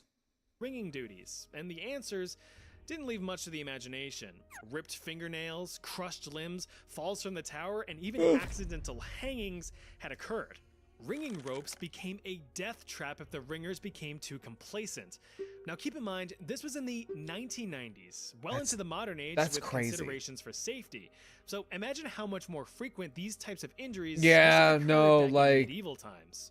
If you weren't snagged by the rope, you certainly had your bones rattled by the deafening sound of the bells themselves. Many of the large city towers were equipped with multiple bells, each one producing different pitches or rung under different circumstances. Being right in the middle of all that crippling cacophony meant the risk of blowing out your eardrums. Yep. Each separate ring could emit a head-splitting 120 Jesus! decibels, well into the deafening range of sound, even if only momentarily. For comparison, 120 decibels is like being right next to T-Swift's private jet as it takes off to cross the street. Each Holy of those bursts shit. of sounds were enough to cause permanent damage to hearing unless protection was used. And you know damn well medieval bell ringers didn't use no protection. They simply Like, took the method of I think at best, I feel like medieval bell ringers would just, like, plug up their ears with, like, say, like, beeswax or something like that. Or like, say, like maybe beeswax or like wool or something like that. I feel like it would have been, like, very rudimentary at best. You'll get used to it. The biggest threat Or to yeah, a they ringer's just life, however, bit the wasn't bullet and bells or just the went deaf ropes, over but time. something a bit more flashy. Lightning. You see, back in the God-fearing, superstitious times of old, thunderstorms were believed to be moments of divine rage. But don't worry, when God's mad, you can The just Monty soothe him with the Python. sweet clang of tuned metal. Or at least, that was the Ceremonial belief. bell. Many medieval fellas instructed the poor ring-a-dingers to bang their bells in an attempt to chase away thunderstorms. And wouldn't you know it, didn't work. Some reports Well, from the yeah, no 1700s shit, claim that because- over 100 bell ringers gained Well, yeah, no shit that it didn't work, because guess what? Bells are made out of fucking metal. Guess what conducts electricity? Metal. Like, you are ringing basically a giant bell-shaped lightning rod. first-hand experience of the human body's ability to conduct electricity. Lightning could either strike the tower or the bell directly, delivering a death jolt down the rain-soaked line and through the poor soul attempting to single-handedly banish an entire fucking thunderstorm. with a Yeah, series no, of Taco like, Bell it's just funny as hell to think that, like, oh, here comes a thunderstorm. Oh, I know, let's just scare the storm away with a giant fucking bell. bongs. The number of deaths got so bad that some countries, like France, surrendered to the heavens and banned thunderstorm bell ringing until the invention of the lightning rod in the mid-1700s. Although it seemed like a relatively Yeah, safe and simple I would job, just let it the just working go. guy in the tower had plenty of ways to get dinged in your dong. I'm gonna use that now next time I'll use that now next time I go to like an event or something like that and I see a pretty lady and be like, hey there, you want to ding my dong? Hey there, baby, are you a bell ringer? Because you could ding my dong.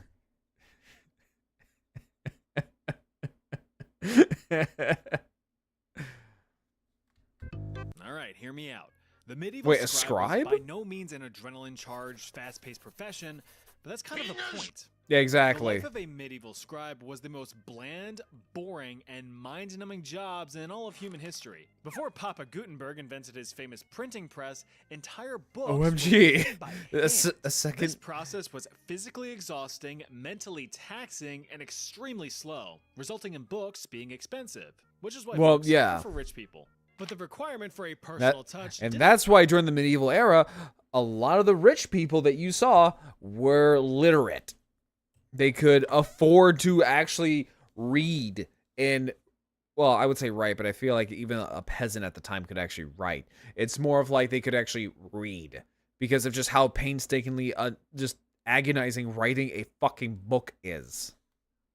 Like, people nowadays, like, we kind of take things for granted, saying like how, you know, we have things like the printing press, or we could just copy shit. Back in the day, if you wanted a book, you got to go to a fucking scribe and be like, hey, I want the Bible.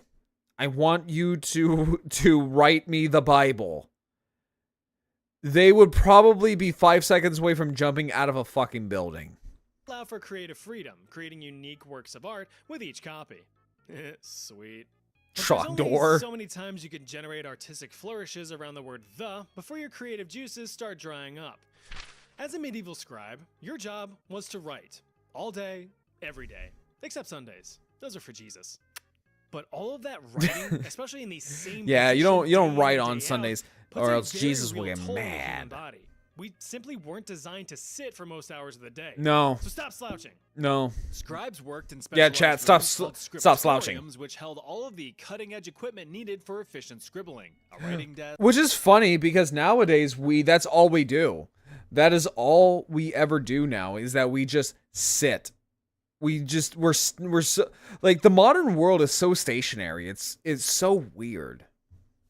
Like, if a medieval scribe saw like what the modern world has become, oh, they would weep. Oh, they would say this is fucking magic, and they would weep because, oh god, you're telling me I don't have to like sit on like a cramped, probably mildly uncomfortable stool for like 23 hours a day writing down a fucking book by candlelight? Oh, say no more, please. Ink, paper, and feathers for quills. As for content, scribes copied a wide variety of topics: science, history, cultural literature, and of course, religious texts. This ensured that tradition and know-how could be passed down across the generations, binding knowledge in paper and leather. But them's a lot of words to read and write. That is Scanning true. Hundreds of thousands of words with your eyeballs took a toll on them. The constant nearsighted strain often resulted in scribes fucking up their vision and developing chronic migraines. Now, there's often a Yeah. misconception that, As someone who I suffers had from prior migraines, research on this, I can vouch for scribes that. were these frail old men writing by candlelight. That's not true. Instead, scriptoriums were specifically designed to take advantage of natural light, with windows facing the east to bathe in the morning sun. Writing Okay. desks were set up near these windows to maximize their illumination. The setting of the sun simply meant that your shift was over. Now, what people might not realize is that back in the day, candles were very expensive, and so was paper. Oh, okay. So it would be stupid to literally burn through your money in a dimly lit room full of flammable paper. But yeah. like I Yeah, said, all because like one tired ass scribe could like knock over like a candle, and literally there goes your entire work and your livelihood literally up in flames.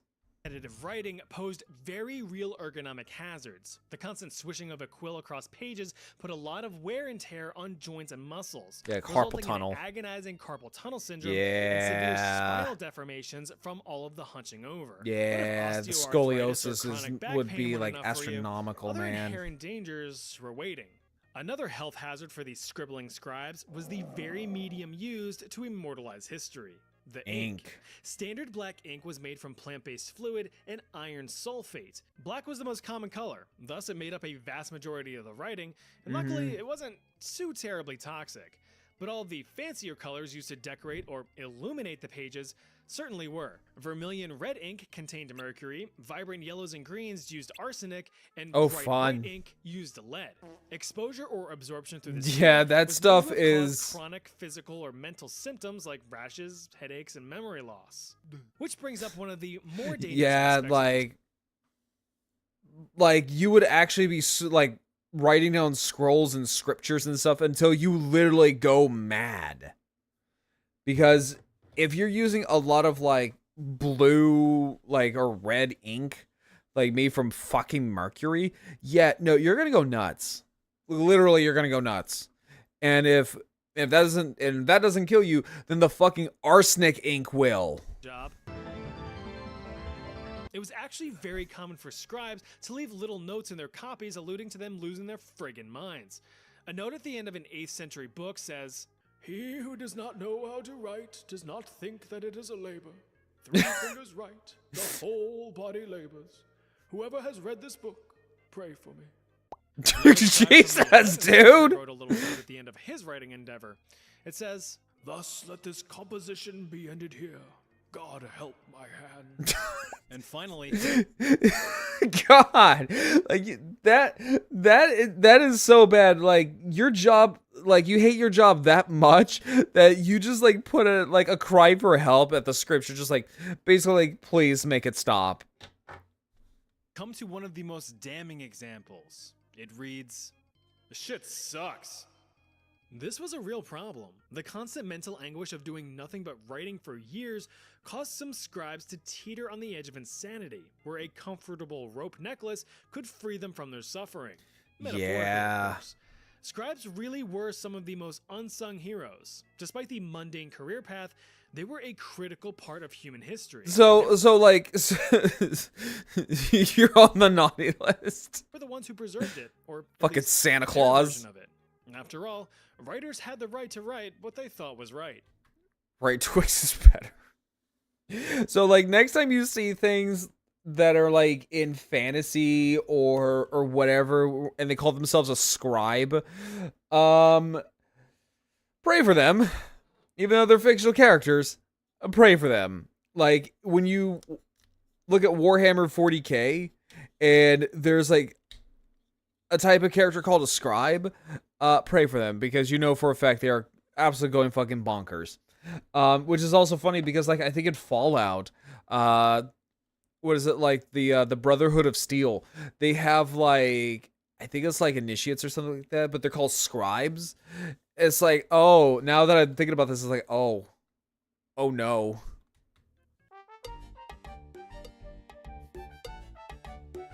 This was a good video. No, like, I love chat history. Like, I genuinely love this guy's stuff. Like, he's funny as hell. Let's actually watch another one real quick. Okay. Actually, wait, hang on. I am gonna go pee. So you really like...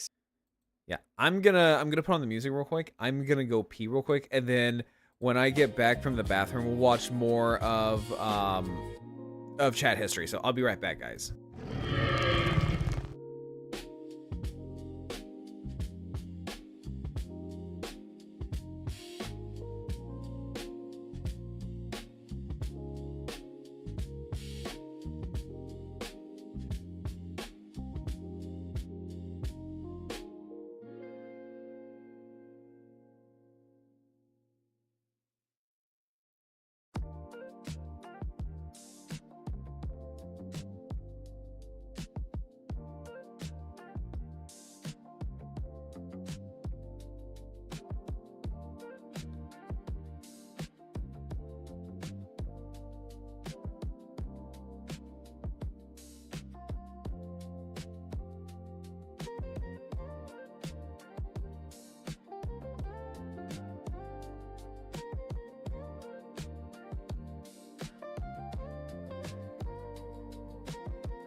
Alrighty, chat.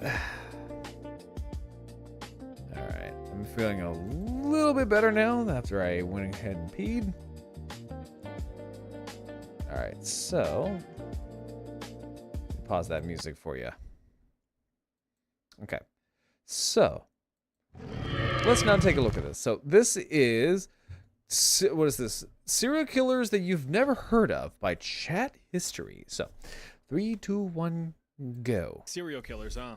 All right, well, here's some that you've probably never heard of. Ow.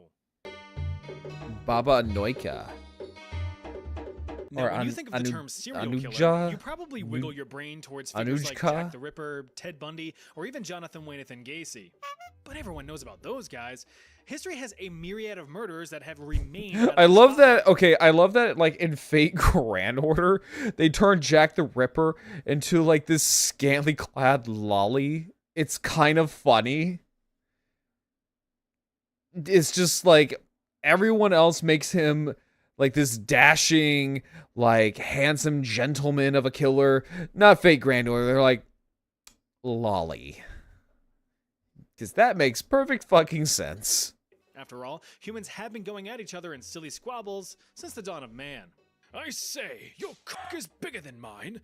Have at you! Yeah, chat. Just remember, my cock is bigger than your cock. Oh, you dumb bitch.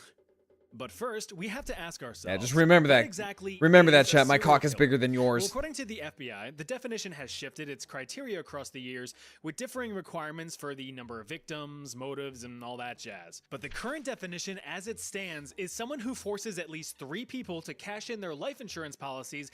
Wait, really? Wait, just 3 people? Wait, just 3 people to unalive themselves, or just be unalived makes you a serial killer? Really? I honestly thought it would have been more. Often with a cooling or premeditation period in between.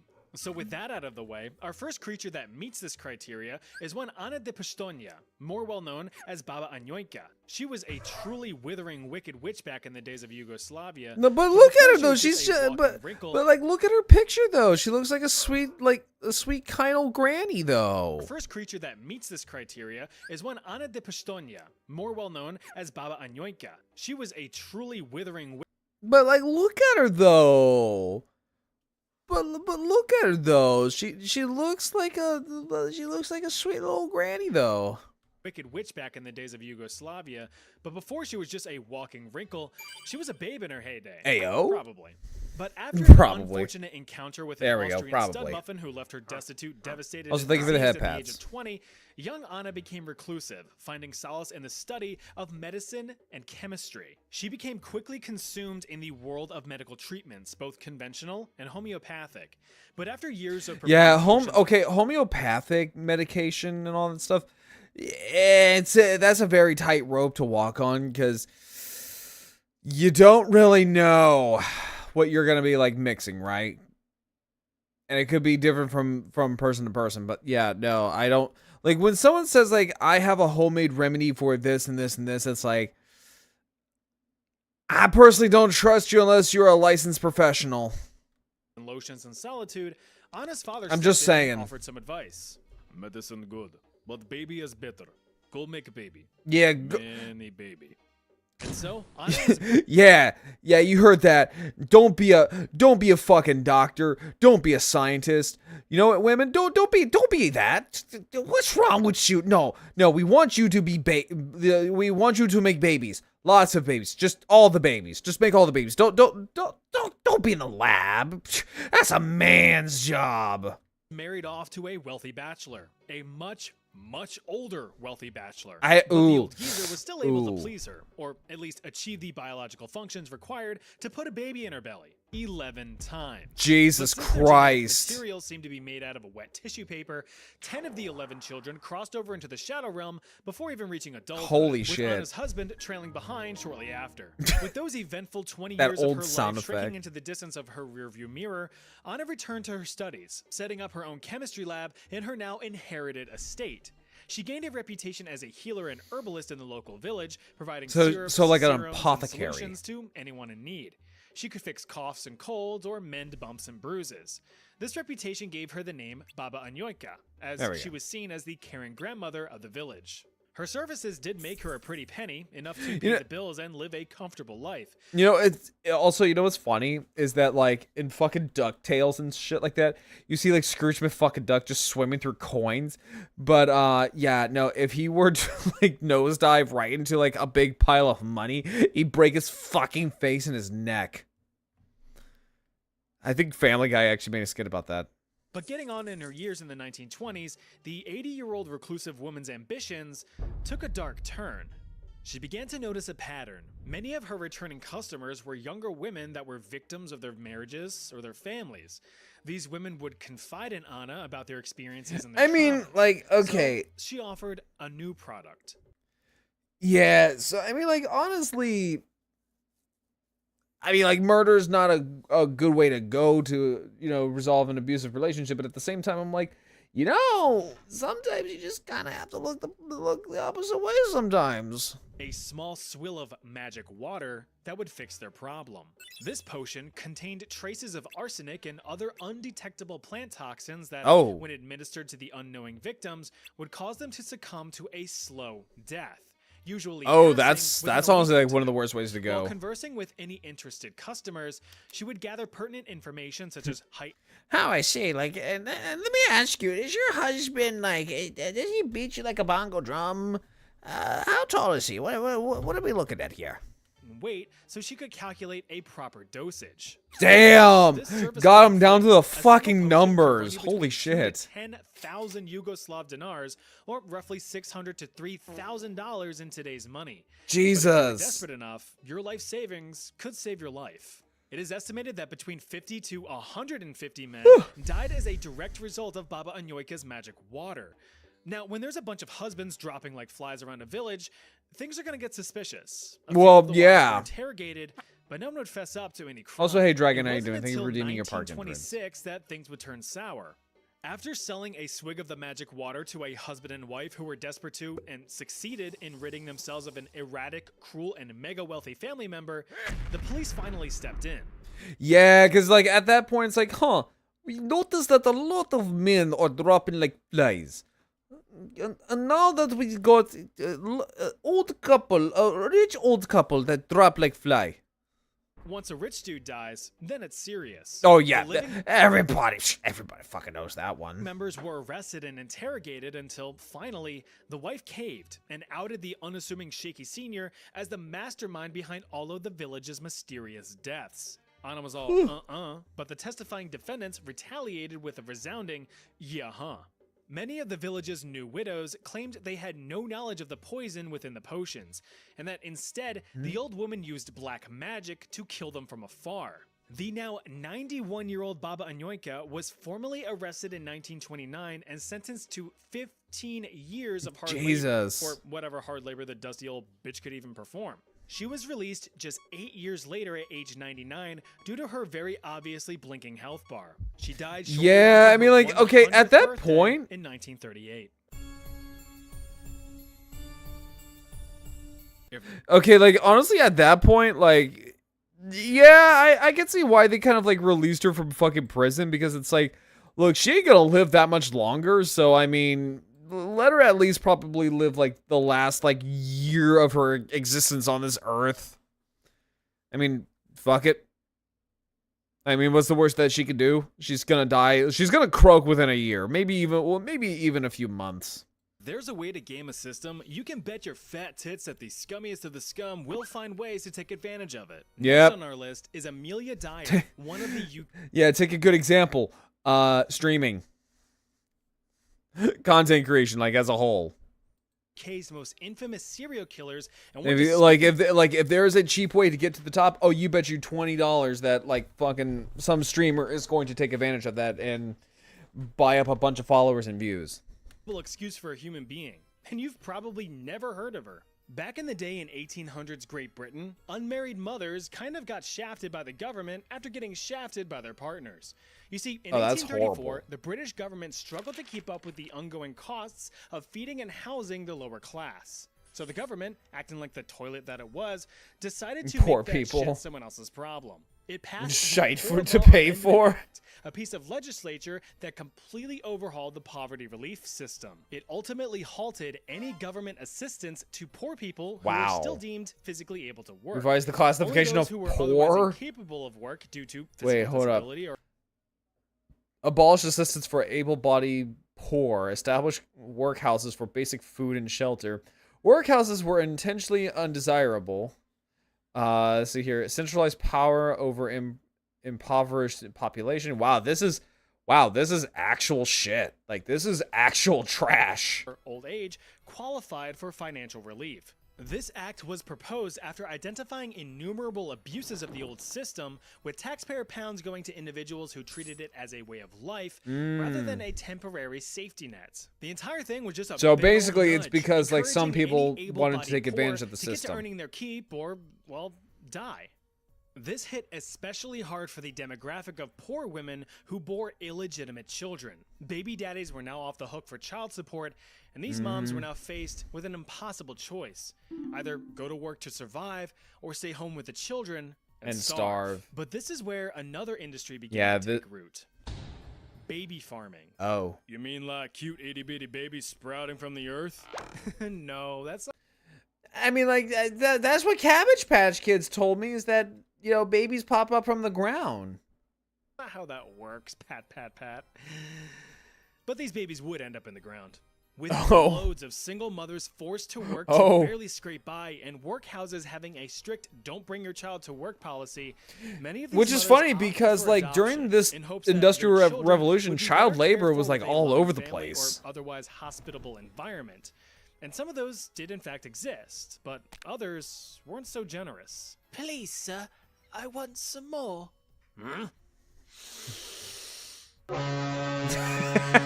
I love how chat history likes to depict British people. This is where they just make car honk sounds. These desperate mothers could have their child taken off of their hands, no questions asked, for a hefty one-time fee. In exchange, the little one would be fed, clothed, and provided shelter. And see, that's always heartbreaking. That was the hope. The harsh reality. And so, I mean, like, and that's heartbreaking. Like, sometimes you, like, get attached to your kid. Like, but also at the same time, you know, desperate times do call for desperate measures. And, like, sometimes you have to kind of, like, weigh in things in order for you to, like, survive. Reality, though, especially when, like, the system is, like, has, like, completely given up on you, was that some of these baby farms were a place of cruelty and torture. And this is where Amelia Dyer comes in. She was the ringleader of and a lot of people will take advantage of these. A mother, and a trained Capricorn nurse. probably. Amelia turned to baby farming as a way to keep the candles on at night and a few biscuits on the table. And to her credit, she did initially provide legitimate care for the trembling little tykes. She actually had a long history as a caregiver, being responsible for her mentally ill mother when she was a child. But this responsibility and exposure to mental illness at such a young age took an apathetic toll on her, one that would fester and eventually manifest itself down probably the road. like wore down her, like, she had a healthy supply of tumbling toddlers teetering around, like her mental state. And that's when the deaths started. Many of the children that she took in began Final Fantasy fading away from various forms of neglect or starvation. But this was all part of the plan. One less child It's all is one less mouth it's all to feed, going and one according to less financial Keikaku. burden to bear. After all, the payment was already Less received, children, more so monies. anything after that is just I opportunity hate cost. that. Beginning her baby farm in 1869, it took 10 years before anyone became suspicious of her shady business plan. Local doctors took notice to the alarming number of deaths under her care and decided to intervene. Dyer was charged with neglect. Yeah, it's like, and huh, sentenced to just you know, there's 6 months of hard. It's like, huh, you know, there's a lot of kids dropping in your care, lady. You wanna talk about this? You want to talk about this real quick? No? With any Okay. remaining children taken from her care. But that wouldn't stop her. Shortly after her release and a few spells in a mental facility, Amelia waddled off to Reading to start from scratch. And see here, my Christmas before she present. refilled Nice, her let's inventory of go. children. Only this time, things grind would be Time more Strangers on New deliberate Year's. Yeah, and no, precise. like Time Strangers She is placed good. advertisements in the newspaper under a false name and narrative, claiming to be a loving couple who wanted nothing more than to provide a life of love and comfort to a child they could never bear. and many took the bait. Now, Yeah, this next part no, gets like a lot of people would actually do this, and it's really, really fucked up. And it really just kind of shows you just how scummy and like how much people are willing to do just to make a quick buck. Because like you don't know like what these people are doing. Like you can't just sit there and like go on like fucking Craigslist or like Yelp and like look at the reviews, right? Like you can't just sit there and like look at like all the Yelp reviews or anything. Like you can't just go on like ye old Yelp and go like, oh yes, I see that this caretaker is a 5-star nurse or whatever. So she used to be a former wet nurse. Okay, cool. No, like you just kind of have to give up like your baby and just kind of pray to God that he or she actually like lands in like in a loving home. Like back in those days, it was very, very much like a 50-50 chance. little rough, so here's your warning. Almost immediately after receiving payment Yeah, from unwitting mothers or I'm aware of parents, that. Amelia Dyer would systematically snuff out the light of these innocent lives. The quicker the end, the more profit for her. It was reported that she would starve, neglect, or strangle her victims, often with a unique seamstress's white tape that became her signature. She was later See, that's quoted so saying, fucked up. I used to like to watch them with the tape around their neck. Oh, yeah, no, like this woman's Not just wanting to involve doctors to horrible, issue any like death actual certificates like despicable. last time, especially since these were due to very obviously unnatural causes, Amelia took matters into her own hands. She would dispose of the bodies by boxing them up tight and hawking them in the river. The fucking A system that Amazon would keep her Prime secret package. hidden, but would ultimately lead to her undoing. In 1896, a package Yeah, because was eventually, like discovered people along like the this will banks of always the get Thames caught. by a local bargeman. Out of Because eventually they'll curiosity, slip. He eagerly explored its contents, but was struck with horror. The package contained the body of an infant girl and a few bricks. God, that all their failed in mustaches weighing the are container down. The police were called. Look, I fucking envy people of this time period because a lot of gentlemen back in those days, they had some serious mustache game going on. Like, look at that. That's some aura farming mustaches right there. I wish I could grow a mustache like this. And they swarmed in to investigate. A local detective was able to identify faint, legible writing, which pointed the police towards Amelia's home. One justifiable home. I was later, expecting like a mountains of car evidence horn were or something. uncovered linking Amelia to her crimes. These were adoption telegrams, pawn shop tickets for when she sold off the children's clothing, as well as numerous unanswered letters from worried mothers, all enveloped in a stench of decaying. And see, this is what I was talking. Amelia Dyer. So this is what I was talking about in that people like her would, they would get complacent, right? They would get complacent and they would slip. And when they slip like this, that is typically when they get caught. Was formally arrested on April 4th, 1896, and the jury did not mess around. They came back with a unanimous 50 smiling guy back in there. just 4.5 minutes. Will the jury find the defendant guilty as fuck? The combination of I wish that was like an actual legal like jurisdiction. It's just like, yes, there's guilty and then there's guilty as fuck. One of these days it's like we declare that Grotto Brown is labeled as guilty as fuck.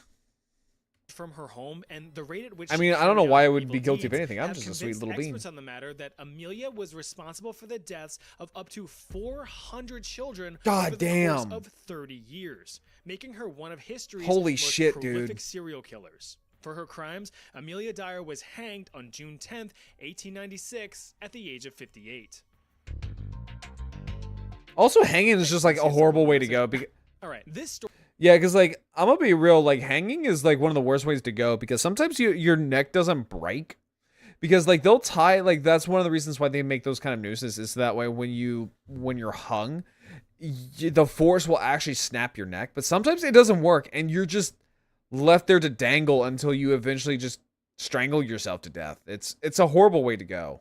Story actually begins where it ends with the publication of this pamphlet in 1654. This is a criminal pamphlet, sort of the precursor to modern true crime documentaries. These pamphlets would outline the life and crimes of the most notorious criminals of the age. Their original purpose was to serve as Stabby, a sort stabby of moral Batman. instruction, to give Oh, I the love average that person book. A glimpse into the mind of a deranged and troubled criminal. But Oh, I it love actually Stabby, turned Stabby, out to be a form of entertainment I almost said as Blade Man. People became fascinated with learning about those who would defect from morality. Stabby, stabby Batman. Crazy how some things never change. I have the whole collector's edition. This profound puddle of piss currently in the center of your screen is one Melchior Hedloff, the self-confessed Polish-Lithuanian serial killer hailing from the Polish-Lithuanian Commonwealth. Now, some claim his crimes to be a bit of a stretch, but we'll tear into that later. It was here in the city of Wrocław that Hedloff would make his skid mark on history's bridges. What? According to this God. pamphlet, which seems to be one of the Man, it looks few like he was all surviving fucking records of his forehead. life, Mini Melky reverse Gaussian blurred into this world as a poor peasant with not a penny to his name. Being a boy of limited financial means with a papa who was always sick and a mama who was always working, Melchior fled from home and found himself amongst a dodgy division of delinquents for survival. He would join because like mercenary groups roaming the it's the Rickroll guy. Utterly devastated the region and just threw everything into chaos. It was within these groups that he learned the art of ambushing, the competence of combat, and the forte of firearms. With all of these brand spanking new skills, God in his damn, that repertoire, he that turned fucking to a booty life of though. crime as mercenary work started to die down. He became what is known as a highwayman. Robbers that would lie in wait Yeah, along 'cause, like, isolated roads These for would be any so unsuspecting terrifying to travelers. like come You see, across. back then, especially in unstable times like say immediately after a giant war, areas between towns were relatively lawless, and you were on your own to protect yourself as well as your belongings or your loved ones. Once a potential victim was spotted, they would leap out from behind a tree or something to jump scare you. Oh, This would is prompt you my to boy? pop out of Is Salisbury pine cone. is Link? You were actually considered lucky if El Loco Bandito took the time. I'm gonna be honest. That is kind of that's some serious drip game right there. Like I ain't gonna lie. That like look. Sometimes if you're gonna rob somebody and kill somebody on the fucking highway, at least be stylish. Look, that's how I want to go. Like if you're gonna go out and like kill me and take my wallet and stuff like that, and I don't know, like stick the little tip of your pole right in my butthole and stuff like that right before you take my wallet. Like at least be dashing and at least be stylish. Time to threaten you for your belongings, because most robbers, like Melchior, were not so merciful. Instead, he would position himself behind cover and just stab travelers from a distance. Fuck the with a fucking bullet, forehead, carving Jesus a notch Christ. in his rifle for each victim claimed. He would then loot the bodies and That's hide fucking them away nuts. from the road to avoid any suspicion. This worked for a while to fill his pockets. Wow, with coin okay. To slake his thirst. Okay, that dude's got some forehead game. Jesus, you can literally play tic-tac-toe on his head. For violence, but Hedloff soon entered one of the most dangerous states of mind for a serial killer: boredom.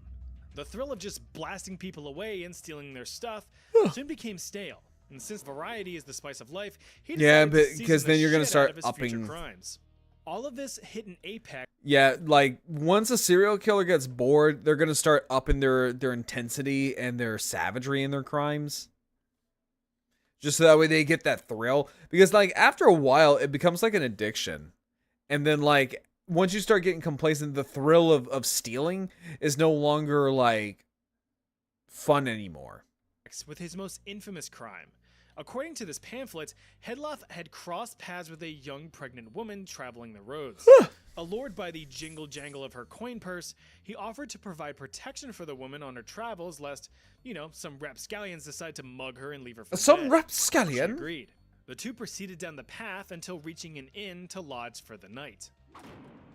Good night. Good night. Hedloff strangled the poor woman, but he wasn't finished. He managed to take the body from the inn to hide his crime. Next to a nearby pond, Hedloff allegedly cut into his victim using his sword and yanked out the miniature unborn child, gobbling Looking it like a up fucking like jelly gummy bear. bean. Now, before you say, Oh, ew. there's no way that's true.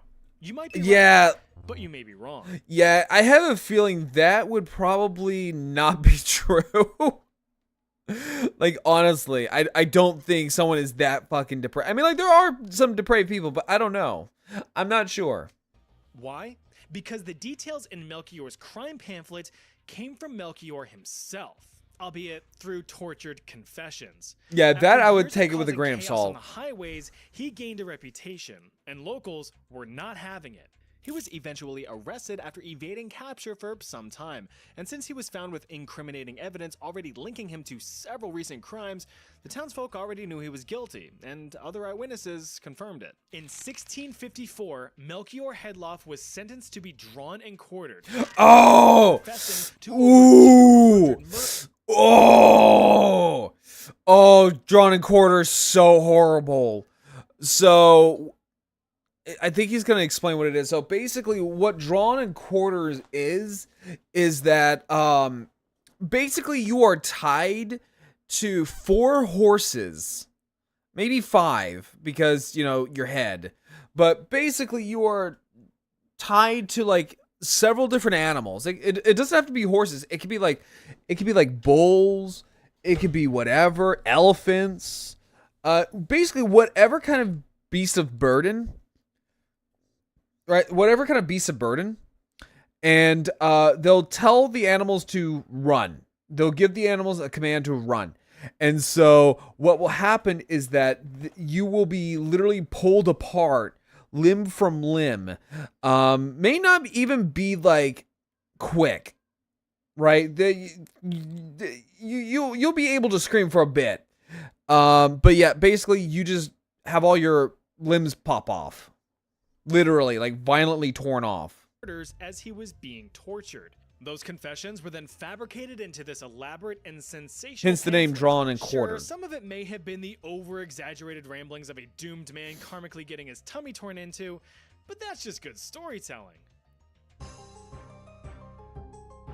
Yeah, it's oh boy, Peter Niersch. If you've never it's heard of this guy horrible. It's before, one of the worst you ways to will, go. As is the point of this video. Peter terrorized the German countryside in the 16th century. He was often described as demonic, having been accused of dabbling in black magic and dark sorcery. Which is actually something that does happen like back in like the medieval times where if I remember correctly, there were people like back in like England. They will consult what is known as the Hand of Glory. So what it is that they will take a person's hand, chop it off, and then mostly a church, but basically leave the hand on like a pew or something like that. And then at like a certain time of the night, they would say like a prayer or incantation to the hand, which will allow them to, or basically what it is that the Hand of Glory would jump up, walk around like Thing from the Addams Family, and then open up the church door so that way the robbers can come in and basically steal everybody's shit. It's fascinating, but it is so weird. Began his young adult life as a shepherd, but feeling sheer sheepishness from his lackluster career, he heard of better opportunities abroad, but would later find himself on the lam. Like Hedloff's story, Germany at the time, within the Holy Roman Empire, was a land of opportunity, not for the righteous and honorable, but for the lowly and treacherous. This was because Peter lived in the aftermath of the German Peasants' War, a political uprising of peasants that was quickly stamped out by the upper aristocrats, resulting in over 100,000 lower-class deaths. Resentment for the upper class had boiled over, but the impoverished were proven to be powerless against them.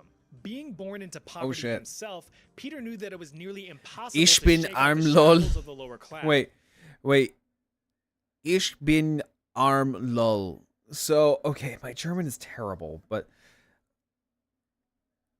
I think that's saying I am an arm? Because I know ish or ich or ich. Ish in German is I. And then I think bin is I am. Ich bin. Because I know ich will is I will.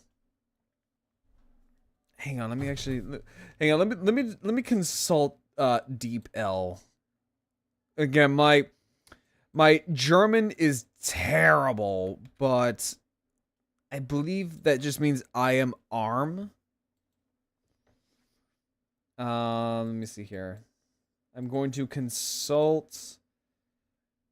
I'm going to consult Deep L. Let's see here. Ich bin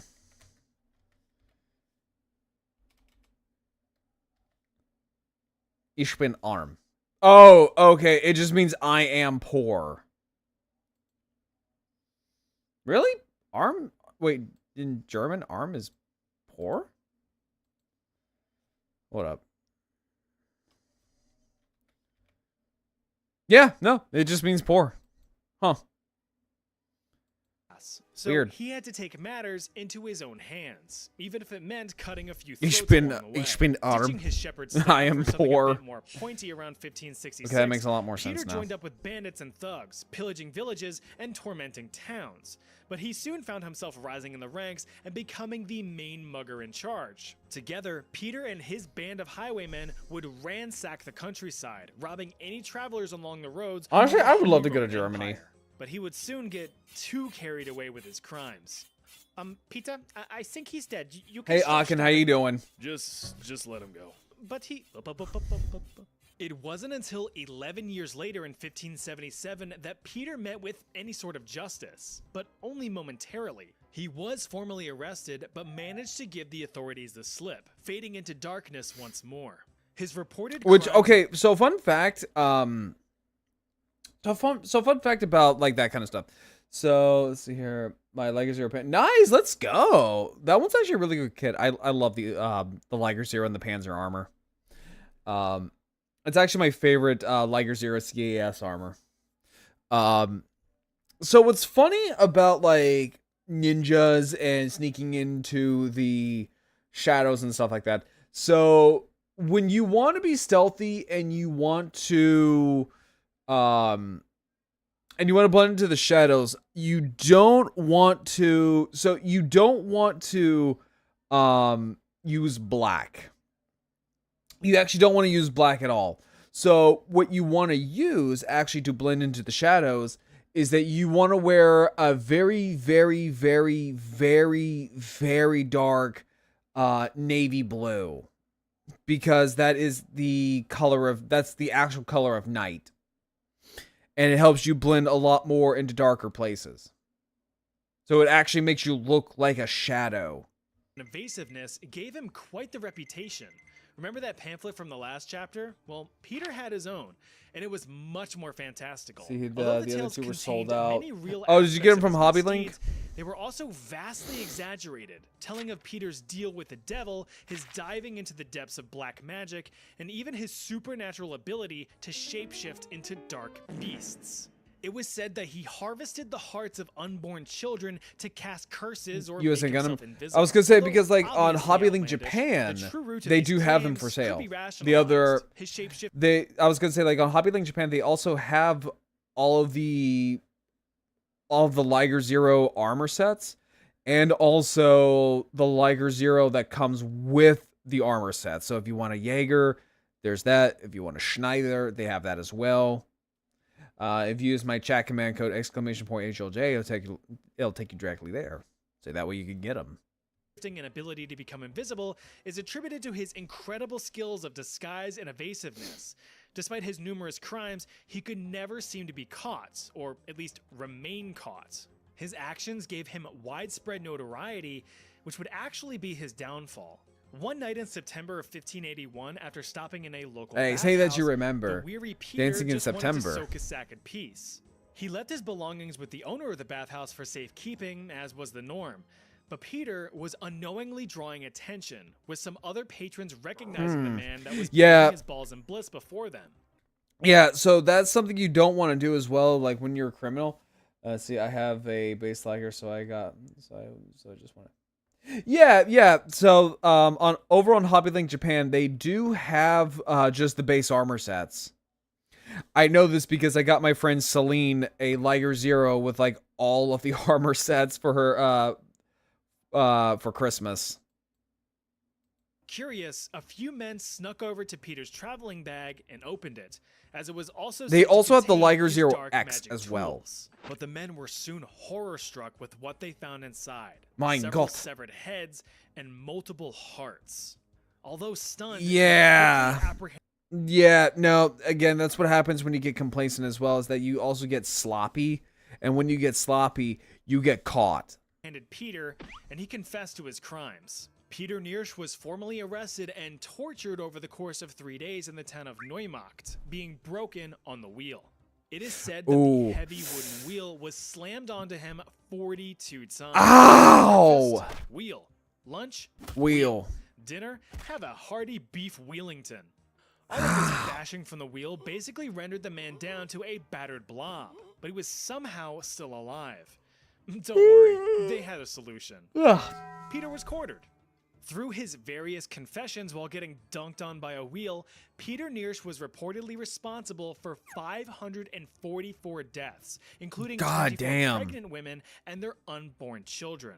He was pulled apart by the people at age 41. Yep, so that's what happens when you're quartered.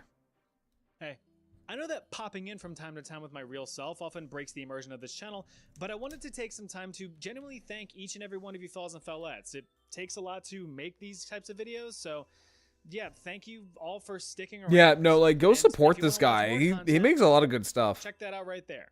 And as always, I'll see you over there. Okay. So we have time for maybe like one more video from him. Yeah, we have time for maybe like one more video from him. Cause I'm getting kind of sleepy. Let's see, what's a good one? It's a good one. You know what? Here we go. The worst jobs in history. This is fun. I've seen this before. It's pretty funny. If you ever think your job's crappy, try having to plunge into a pit of literal human doo-doo feces. See, this is what we were every single talking day. about earlier. Way back in the day in good old England, some daring men made a career out of wading through human excrement. So-called gong farmers were tasked with draining out cesspits filled to the brim with offensive butt slop. The profession had existed for centuries, Offensive but it butt saw a slop. fight between the years of Okay. 1485 That's what I'm gonna and call my 1603, shit. Also known as the Tudor period. Oi, I got a tutor for you. Since this was way before the invention of the turlet, people were content with just slamming their cheeks down in a public latrine to pinch off a quick loaf. I mean, like, you... The other problem was the I lack mean, of you wouldn't? availability of somewhere to go. Towards the end of the 14th century, it's estimated that there was only one public bathroom per 2,000 people. Plus, keep in mind that all of that human waste was just piling up in a literal stone-lined hole in the ground, so you were just dropping logs onto a mountain of timber. The local... Yeah, that's... Yeah, no. And this is the reason why disease was completely rampant in, like, medieval society, is shit like this. government, realizing that this horrid threat to public health was fermenting beneath everyone's feet, took action to allow the construction of private outhouses and latrines in residential areas as a way to disperse the smelly sewage. It didn't work all that well. No, So with Dookie I have a levels feeling it rising, wouldn't. Help was needed to drain the pits. Enter the gong farmer. The term gong deriving from an Old English term meaning to go. They were also referred to as the much more mysterious and cooler sounding title of nightmen, as the That actually, okay, honestly, that sounds a lot more badass than what it actually is. I don't know, I would also prefer the term poop collector. The only time that they were allowed to perform their duties was under the shroud of night, and that really sucked. There were no flashlights, spotlights, or illumination. God, that You just had sucks. to hope that the moon was shining brightly to light your way through the film.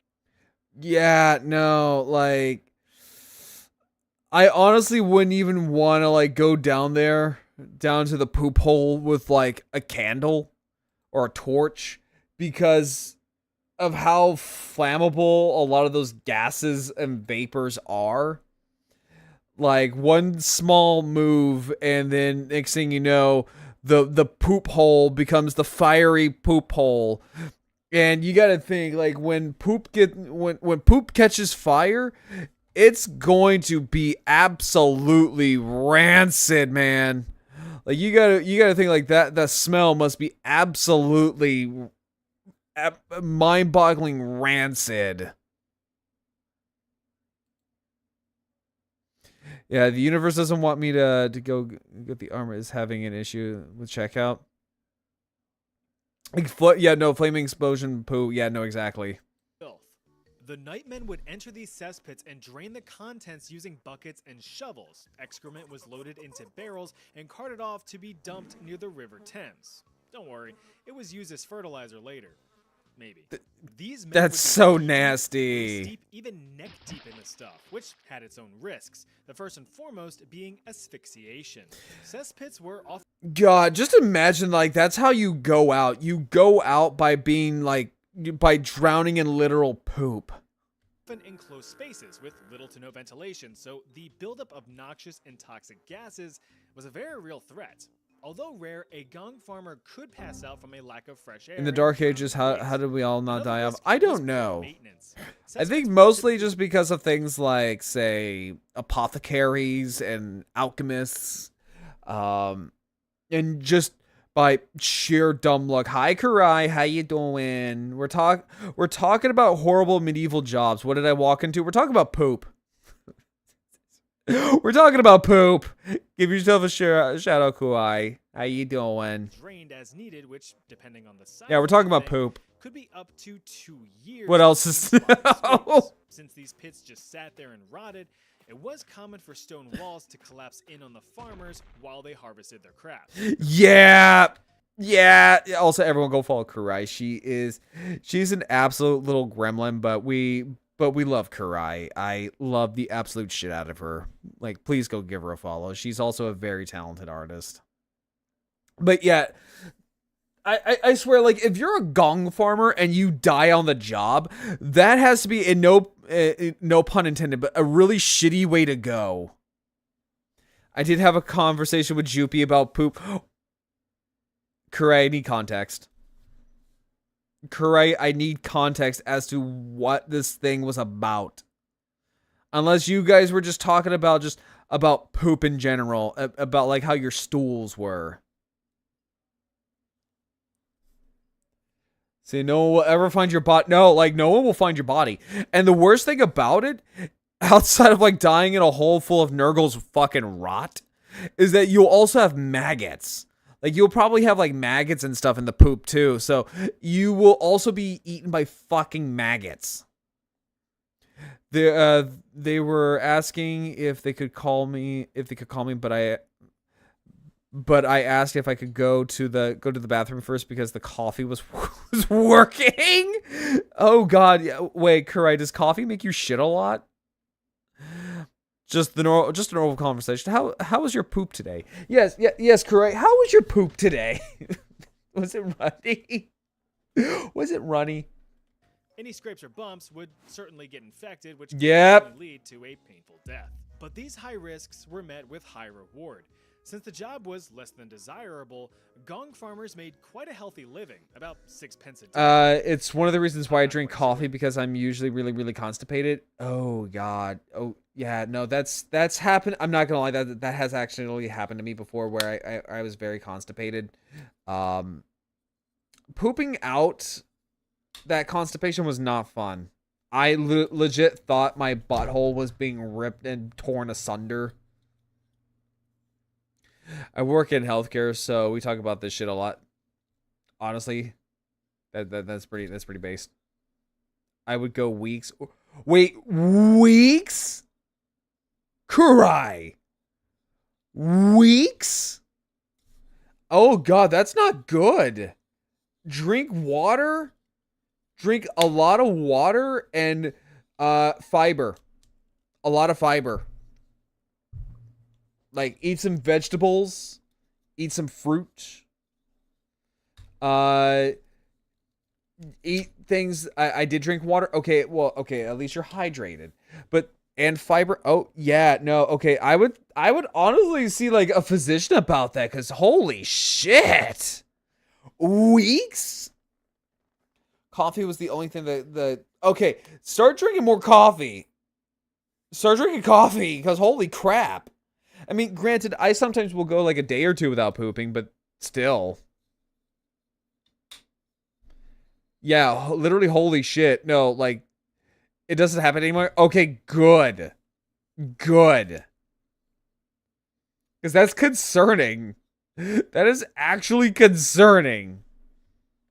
That isn't non-silly sounding money, but Sounds pretty good. Problem is, though, Gong farmers perpetually reeked from their labors and were only permitted to live in certain areas of the city, with most of the public actively avoiding them and, well... It's kind of like,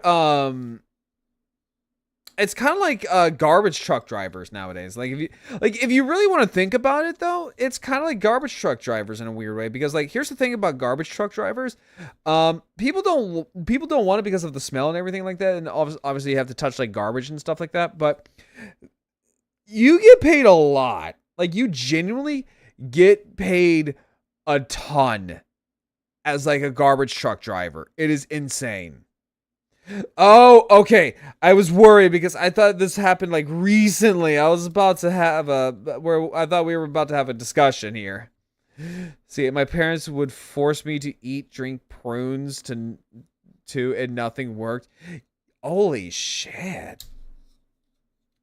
Yeah, no, I wouldn't even like do that. I would just take you to the fucking hospital. Get some like milk of magnesium. Get some Miralax. Chimney sweep. Oh god, yeah, chimney sweeps were horrible. Yeah, no, yeah, you know, it's just hot girl problems. But I could recommend that you apply for the occupation of chimney sweep.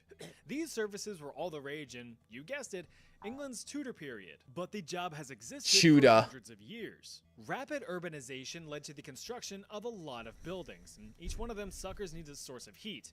Got to keep them English toesies nice and warm during the miserable gray winter months until the arrival of the miserable gray summer months. So yeah, like it's always gray over there in England. To meet that demand. You do know how a fireplace works, right? Make fire, make... I'm not gonna lie, whenever I was a kid, I just thought like chimneys were just like a straight, like just straight down. I didn't think it was like straight down that yeah, and then that.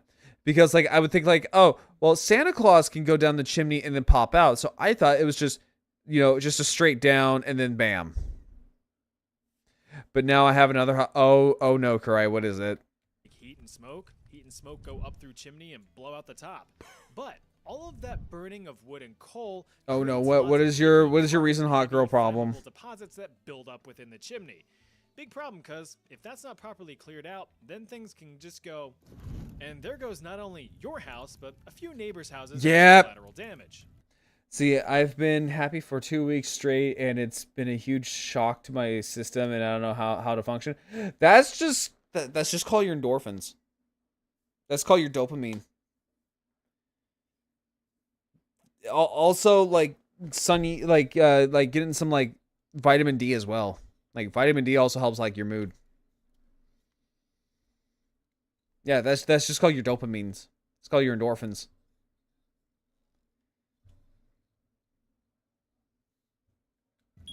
Well, the higher-ups didn't like the risk of their kingdom going up in smoke. Oh god, it's me. So they mandated that chimneys must be swept at least Oh, 4 I'm times sorry, a year Karai. No, like that's a good thing though. You should be happy though. Critical. The problem though is that chimneys at the time weren't exactly designed for human. No, but I get it though. Most flue networks in the building were how does one have the issue of being? Some people do, and that's okay. Some people do. To make matters even worse, some people like it. Some people aren't just used to it. 9 inches. This made it nearly impossible for full-grown men to slip through the cracks. The solution? Children.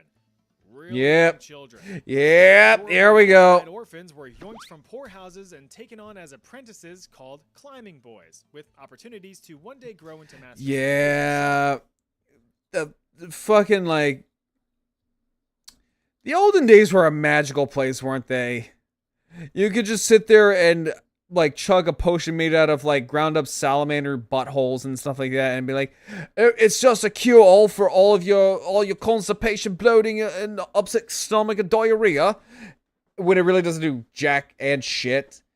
And then like children could go to the mines and work in chimneys butt fucking naked.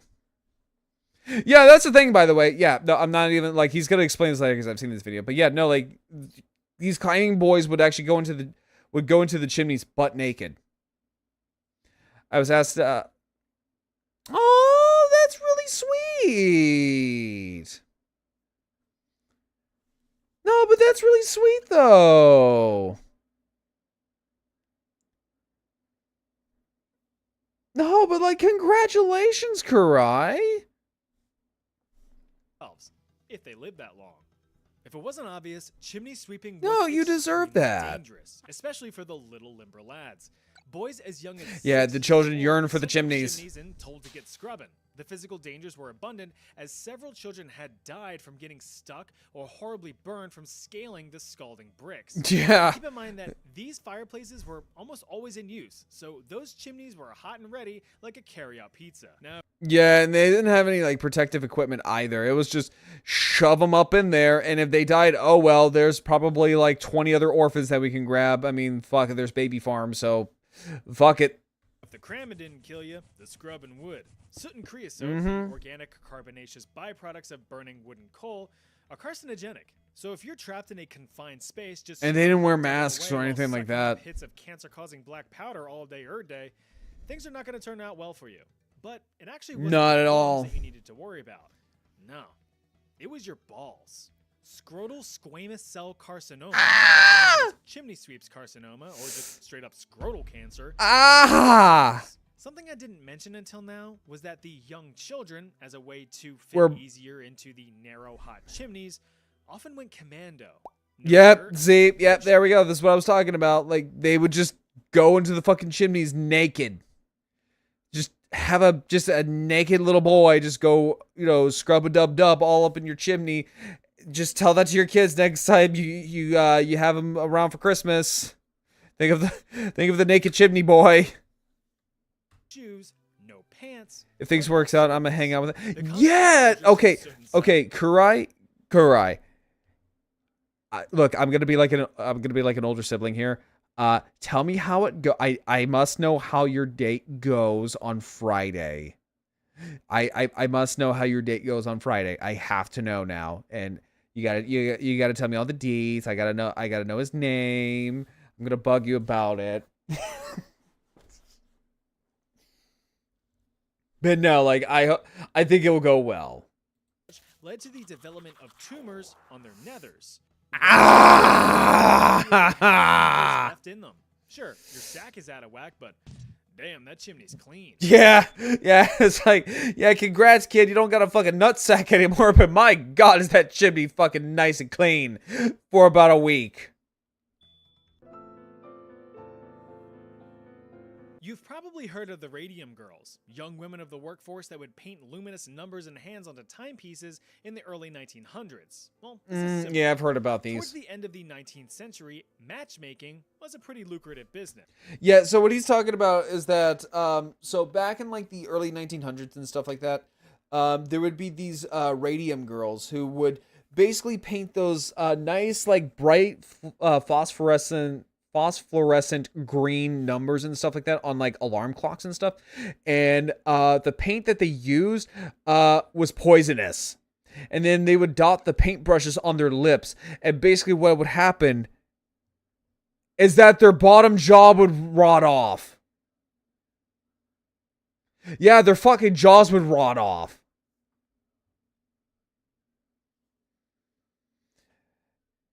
See here, who knew that breathing and concentrated coal soot would be? Oh yeah, no, like during like the Industrial Revolution and stuff like that in the Tudor era. Yeah, no, like hazards and stuff like that just didn't happen, or they called it something else. Not like pairing couples up, but making literal matches.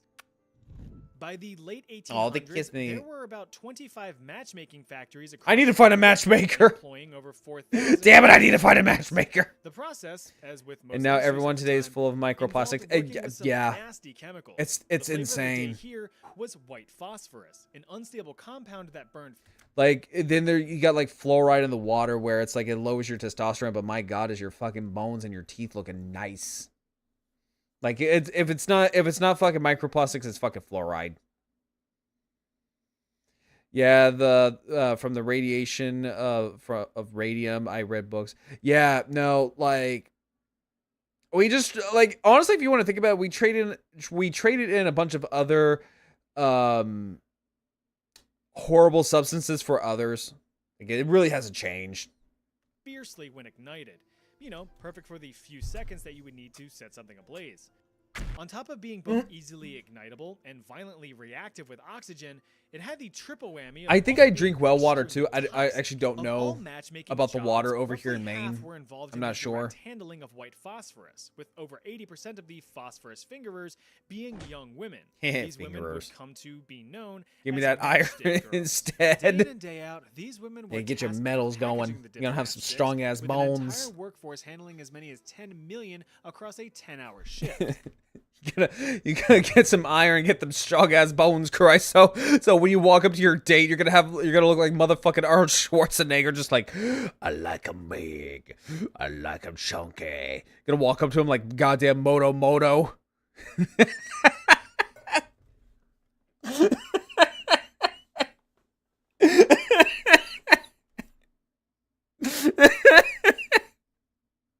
Meeting the demand of the 250 million matches being burned in Britain every single day. Remember that fire is what got people through the day. Need to cook? Fire. Need to keep warm? Fire. Fire. Need to see in the dark? Fire. Need to shrink your overhead? Fire. Nah, bro, he's the weightlifter, not me. Oh damn. Okay. Out of a little box in your Way to pocket. like good The fucking obvious job problem is that dealing with all on that these one. phosphorus fumes physically fucked you up. It was very common for both men and women to form phosphoric necrosis. Oh wait, yeah, this will also rot off your jaw too. Fossy jaw developed Fussy jaw. Yeah, this shit rots off your jaws too. after the long-term exposure to phosphorus fumes. Initial symptoms included simple toothaches, which evolved into Yeah, no, hell yeah, let's go. abscesses, swelling of the gums, and complete necrosis of the jaw. To put it simply, your jaw rotted off. Yeah. Yeah. It's like, oh man, like she's a fucking 10, but my god, that fussy jaw. Huh! If you did get the jaw rot, there was about a 1 in 5 chance that the rest of your body would be rotting not long after from contracting an even worse condition known as death. Yeah, guys, don't contract death. Just remember that, everyone. Don't contract death. In 1888, over Just start playing In the Arms of an Angel. It's like, just start playing In the Arms of an Angel. It's like, if you were to donate at least 1 penny a day, you too could help find the cure for death. Oh God, I'm fucking insane. 1,400 matchstick girls. My jaw hurts. Pay me more. Decided to strike. Yeah, that's a bit of an understatement. Working conditions and abolition of unfair fines and penalties. The strike lasted for 2 weeks before demands were met and accepted. 20 years later, in 1908, the British House of Commons completely banned the use of toxic white phosphorus. Oh, that's in favor of good. Much safer and less toxic red phosphorus, which is what we use in matches today. But not Well, that's in good. At least we don't have to worry about our jaws So the rotting light off. went up for the matchstick girls. If you could find your heart, it only takes 3 You shillings. think your job's Yeah, it only takes 3 exhausting? shekels. Try hauling an entire freaking ship up a river with your road. Okay, honestly, like, okay, as a kid, I fucking love this toy. I fucking love this toy as a kid. These are burlaks, or barge haulers. They hauled barges. Typically, Oh. dirt poor peasants just looking for enough coin to eat for a week. Just use fucking animals. These Holy men were tasked Christ. with strapping on a strap and using whatever strength they had left in them Yeah, you want to know what they're hauling? to pull in ships from the Caspian That's- Sea all the way up the Volga River in the days That- of the Russian Empire. Since ship traffic was near constant. God, Russians are brutal. Like, their entire history is just nothing but brutal. Like, holy shit. Thanks to strong trade, burlaks were in high demand to carefully guide the vessels up the Volga. But why couldn't the ships just sail up the river, you might ask? Or just use The Volga animals, flows livestock outward would towards also the be Caspian preferred. Sea, and there were rarely favorable winds to propel a ship up the river. No, there are things called beaching the entire oxen. ship on the banks. So why not hire a bunch of exhausted and desperate poor people to do the work instead? I mean, that's Oh, fair. slow down, fellas. There's no need for us to be Russian. Depending on the load size, burlak groups could range from just a few men up to 140. Boy, they look like they are having a Okay, time and a half. But there was Look, they got some of the babushkas. a moment of respite for these workers. See, one advantage to working in the Russian Empire was the cold winters. Can't exactly move ships upstream when the waterways are completely frozen over. So burlaks were seasonal, working dawn Oh, well, until that's good dusk, at least. thaw till frost. But since the combination of being poor and not working meant certain Oh, excuse death, me. the men would pick up odd jobs in the winter to barely scrape by. Hey, I make a duck. Smoochy, smoochy. At the beginning of the 19th century, it is estimated that about 600,000 burlaks worked in the Russian Empire. But the evolution of ship technology and the invention of the steam-powered ship Again, rendered the just job obsolete. use By fucking the end of the oxen. 19th century, burlak professions had Oxen vanished exist, from and they can pull things more than a man. All right, guys, we're gonna milk Vexoria. All right, guys, we're gonna milk. All right, who's volunteering to be the snake milker? Not me. I like living. We're gonna milk some snake VTubers. Fuck, where's a commie? I need to milk a snake. Now I know what you're thinking, so stop it. This has nothing to do with milking your own snake or giving little pinches to little snake nips, which don't exist. Snakes aren't mammals. The job of a snake milker was to extract their venom from their fangs. All right, we're gonna milk some snake VTubers. Think again. Snake venom was highly coveted for Straws. as a biological weapon, granting you the ability to proc tick damage over time to your enemies if you weren't able to finish them off yourself. Perhaps the best weapons of choice to get slathered in the stuff. Yeah, they would need arrows. more. Lethality of More arrows of them vary and their greatly. food. Take one in True. the skull, yeah, sure, you're dead as a doornail. But take one in a less critical spot like an arm or a leg, assuming you don't sever an artery, and you might just live to see another day. But that all goes out the window if the arrow tip was dipped in some venomous drip. Yep. Few civilizations have been noted for using envenomed or poisoned arrows. Been throughout scary, yes history. they are. You've got the Khoisan people of southern Africa who have been using poisoned arrows for thousands of years in hunting large prey, and the Harmatilians who used viper venom against an invading Alexander the Great. But no army. Yo, in the world viper uses venom's like snake not to be venom fucked better with. That than shit's the scary. Scythians.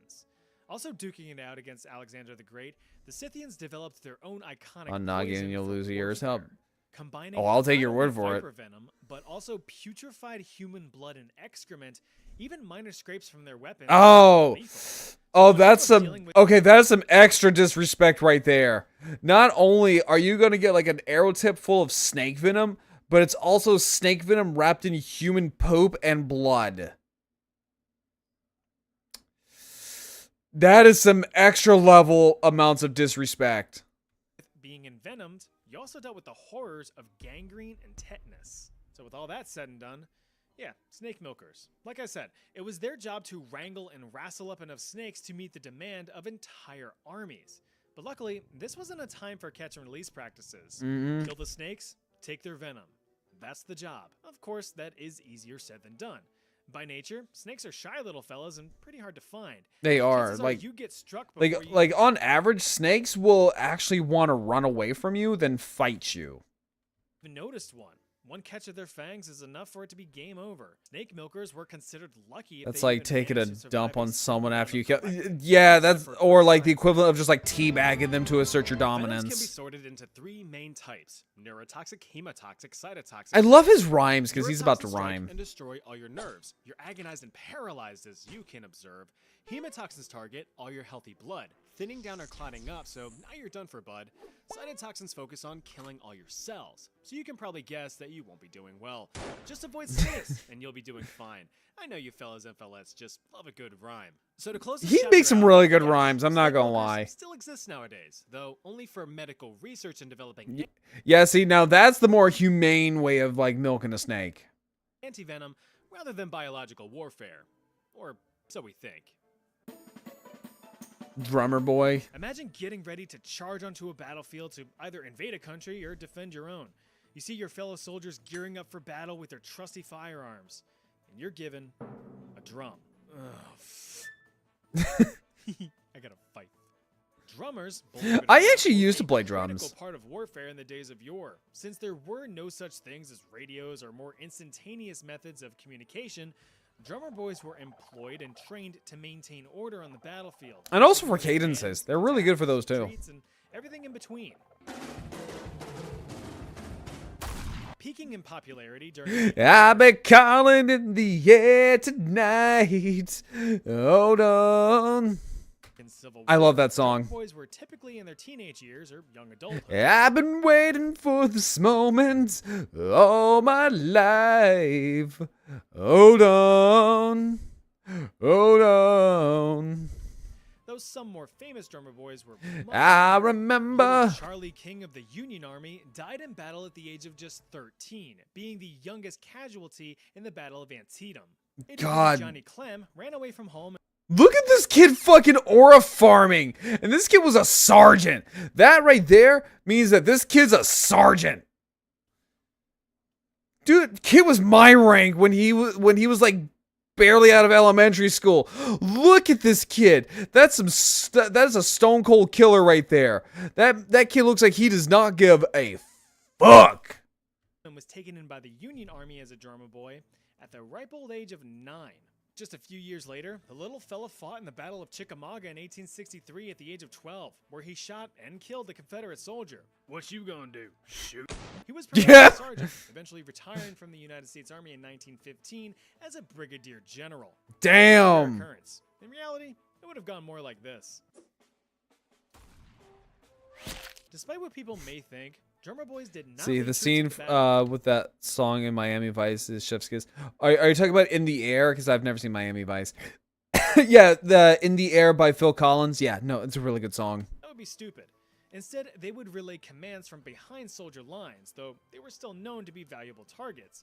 If you break the communication line, you break down the Well, army. yeah, because you got a small little boy running in and, zip zapping around the fucking battlefield, trying not to trip over dead bodies and dead horses and stuff like that. With like valuable information. Yeah, no, like you're gonna want to take a shot at the kid maybe once or twice to slow him down. Because here's the thing, kids are faster. Of combat, drummer boys had a wealth of other responsibilities, such as carrying messages between units, assisting battlefield surgeons with amputations, carting the wounded off the field, fetching supplies, or burying the dead. They very rarely carried weapons of their own, so if they had to defend themselves Yeah, they're in a fucked. battle, they were pretty shit out of luck. Yeah. Oh no, I think this is the personal butt wiper.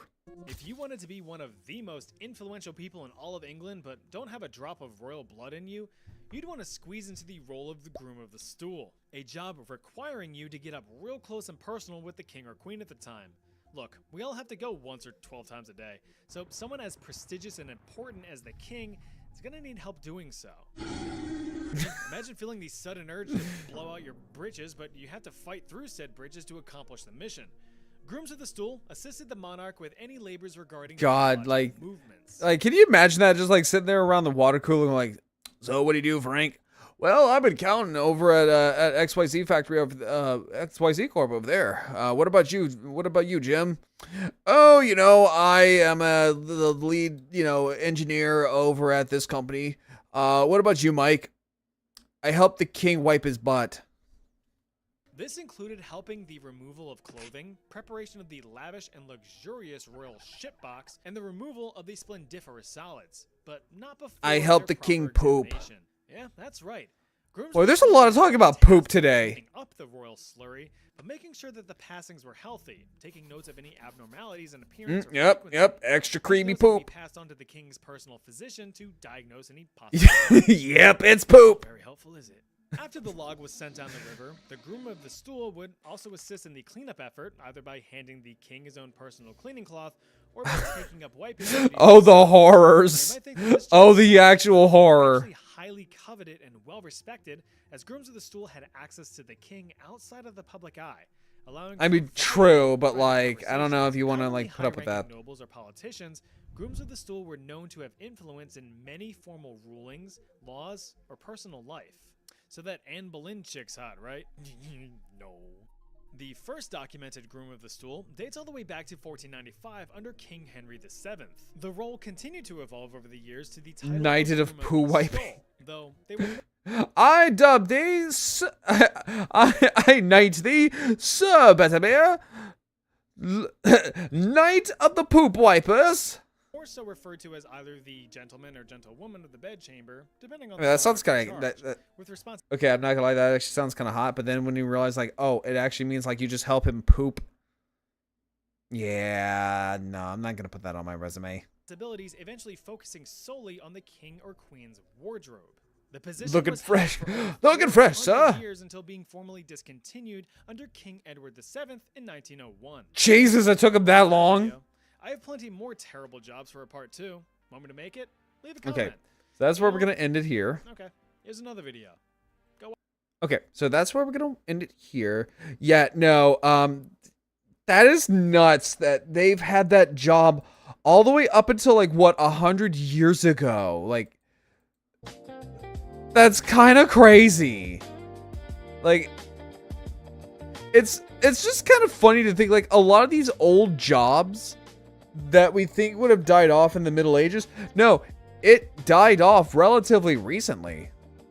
Okay, I think I'm gonna go lay down and watch some Mighty Nine. Wait, what's Mighty Nine? That just means Kurai, that just means Mighty No in German. The Mighty No. Was he just gonna walk around screaming no at people? Okay, so actually, I think, you know what? Let's see if Croc is streaming today, because I would like to raid into him. I'm starting to really love Croc's stuff. Like, he's really cool. He's a cool dude. Let's see here. Yeah, why not? Okay, so tomorrow I will be... Oh, Critical Role. Okay. Yeah, so tomorrow I will be back for... it's one of the other campaigns. Oh, okay. Okay, so tomorrow... Oh, yes, I'm going to take off my clothes. So tomorrow... I think we're going to be playing Digimon, I think. Let me look at my schedule here. I shall consult my scheduling here. Let's see. So, yes. So, tomorrow I will be playing Digimon.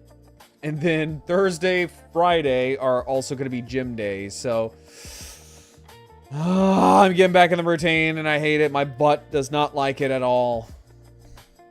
My booty does not... My legs and my booty do not feel that great after all that kind of shit. But yeah, so let me see here real quick. Is Croc streaming today?